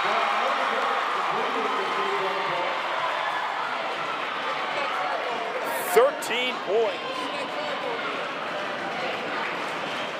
And a 1-point lead now for Red Lion, Brandy. This is a heck of a game to watch.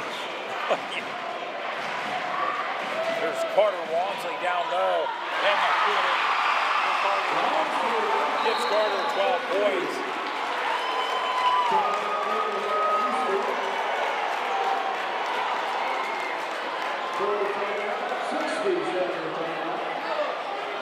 Red Line's upset. They think they passed the ball in before Eastern called the timeout. Well, they're going to get a timeout here. They don't Eastern want the York. momentum broken. Right, exactly. I mean, it's so pivotal in this game. We talk about it, or the rhythm that the teams have. And right now, it's just been back and forth, Brad. It's been a great game. And I thought when I attended the Dallastown West York game last week that, hey, we should have been there to broadcast it. Well, we're here broadcasting this thriller tonight in the second overtime. And 1-point game. And a 1-point, yes. Eastern came out, what it seemed like they were going to take the lead in momentum. Red Line came back 2 And now they both have two big players with a lot of points. With a lot, yes.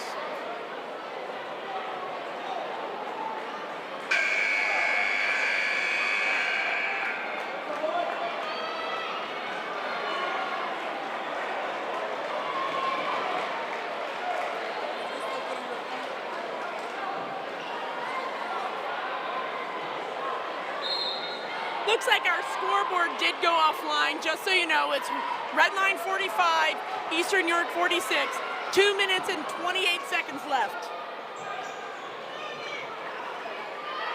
Their second overtime tonight.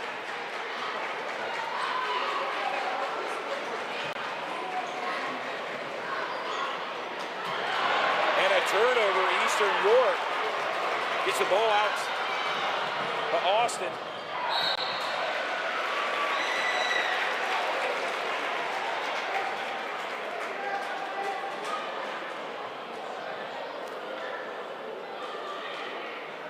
I'm trying to force Eastern to only have a 2-point shot so I can come back and shoot this three.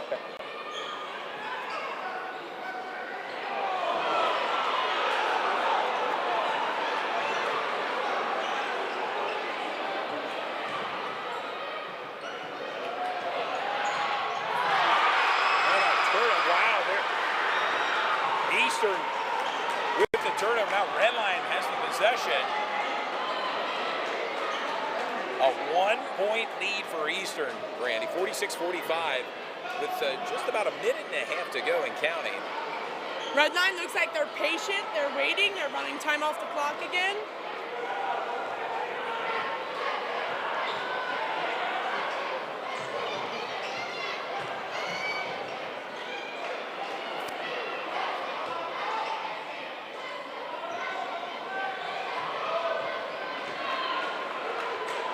And again, you mentioned it, Redline being patient right now. Maybe content to hold the ball for their final shot. Again, at this level, no shot clock, Brandy. I think that might be coming soon. A deep three off the rim. They're telling them to And slow it down, right now, slow it down. Exactly. Slow the momentum down here a little bit. Just so you know, Eastern York 46, Redline 45. Eastern's on the line. Wow, it is Redline's ball. Eastern was on the line. 45, Redline, 46 Eastern. Redline has the ball, 37 seconds left. Wow, Redline, what a sequence of events there on that last drive. It will be Redline's ball.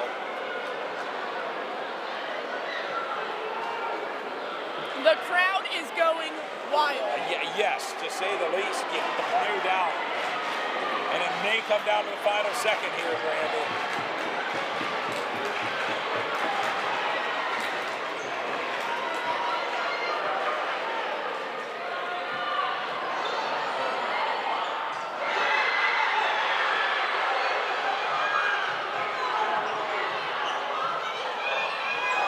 Down low, a turnover. 8 seconds to go and a foul call. And it's going to send Jack Weaver to the charity stripe. How big are these shots coming up, Brandy? They're huge. With 8.9 seconds left, they are huge.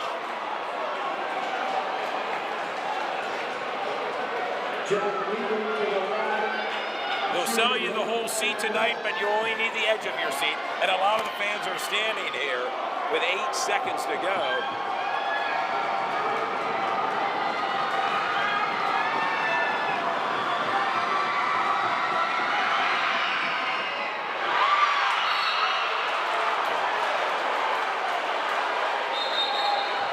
Looks like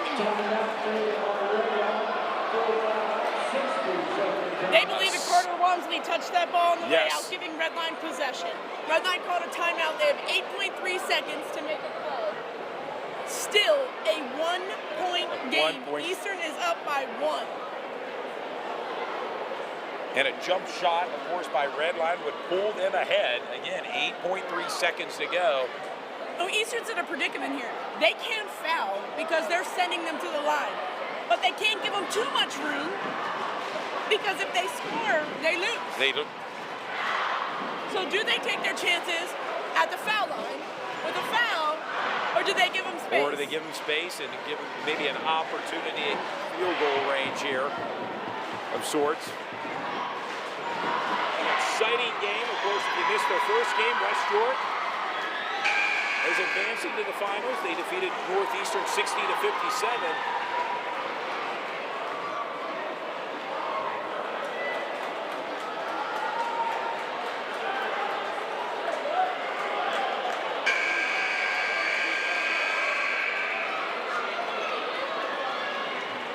And here we go, Brandy, and sports fans. It's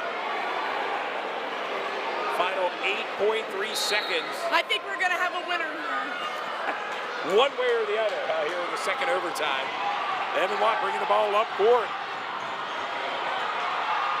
Shot looks short, and Weaver runs into the game, and the Eastern Gold Knights with a 1-point win. They're going to get the opportunity to go head-to-head with West York for the third time this season. And what a matchup it'll be. It'll be the boys' championship right here Friday. Eastern York taking on West York, a big Division II matchup. And stay tuned for it, sports fans. Tomorrow we'll have the girls right here. Bermudian Springs take on Delone Catholic. And again, Eastern York and West York this Friday. It's going to be a great night of basketball. And Brandy, I don't know if I have much voice left. It was a heck of a game. We definitely are going to have to rest up for the championship tomorrow. It's going to be another tough win. That was a heck of a ball game. A big win there by Eastern York, and of course you can see the Red Lion Lions walking off the court rather dejected after their loss, but hard fought tonight by the Red Lion Lions against this Eastern York team. It definitely was a little bit of a hard Red Line to have their senior rebounder, Yuri, out with 5 fouls. Yes, that did not help, and of course a big win here tonight. So one of the Eastern teams is headed on to the finals, which is I know bittersweet for the girls. They've had a heck of a great season, but the boys really pulled it out tonight when it counted. No doubt. Austin Bozeman, a big score tonight. I mean, unofficially 23 points, and then Carter Walmsley chipped in 12 points for Eastern York. A big win, and a tip of the hat to Eastern York. A well-deserved win tonight. They're punching their ticket to go to the boys' championship this Friday right here at York County Tech Fieldhouse, as I guess it'll be game 3 between West York and Eastern York this Friday night right here. Tip-off set for 7 o'clock. We'll get on the air at around 6:45 with pregame coverage. Looking forward to it. Can't wait. Thank you again to our sponsors, To the T Outfitters, S3 Performance Training, and Prestige Motor Cars of York. And a huge thank you to York Tech for hosting us. Awesome Jumbotrons, great game, awesome crowd. Well, thank you, Brandy. There you go. Eastern and some fans really excited about the Eastern Golden Knights. Well, they'll be here Friday, no doubt about it. Brandy, I want to thank you for coming in tonight. Again, Eastern York Golden Knights and the Bulldogs of West York this Friday, and thank the fans as well for tuning in tonight, and thank the fans for stopping by and saying hi to us between both games tonight at the broadcast, and we appreciate their support, and again, thank you for coming in. Dew Jones as well was here. Thank him for all that he does. And again, thank you, the fans, again, for tuning in. We'll be back tomorrow night. Again, tip-off 7 o'clock tomorrow. Girls action. Brandy, I know you'll be here. Looking forward to it. Looking forward to it. 2 more days of exciting basketball. Then we head into districts. No doubt about it. For Todd Edwards, Brandy Shope, have yourself a good evening, and we'll be back tomorrow night with more action right here from York County Tech Fieldhouse.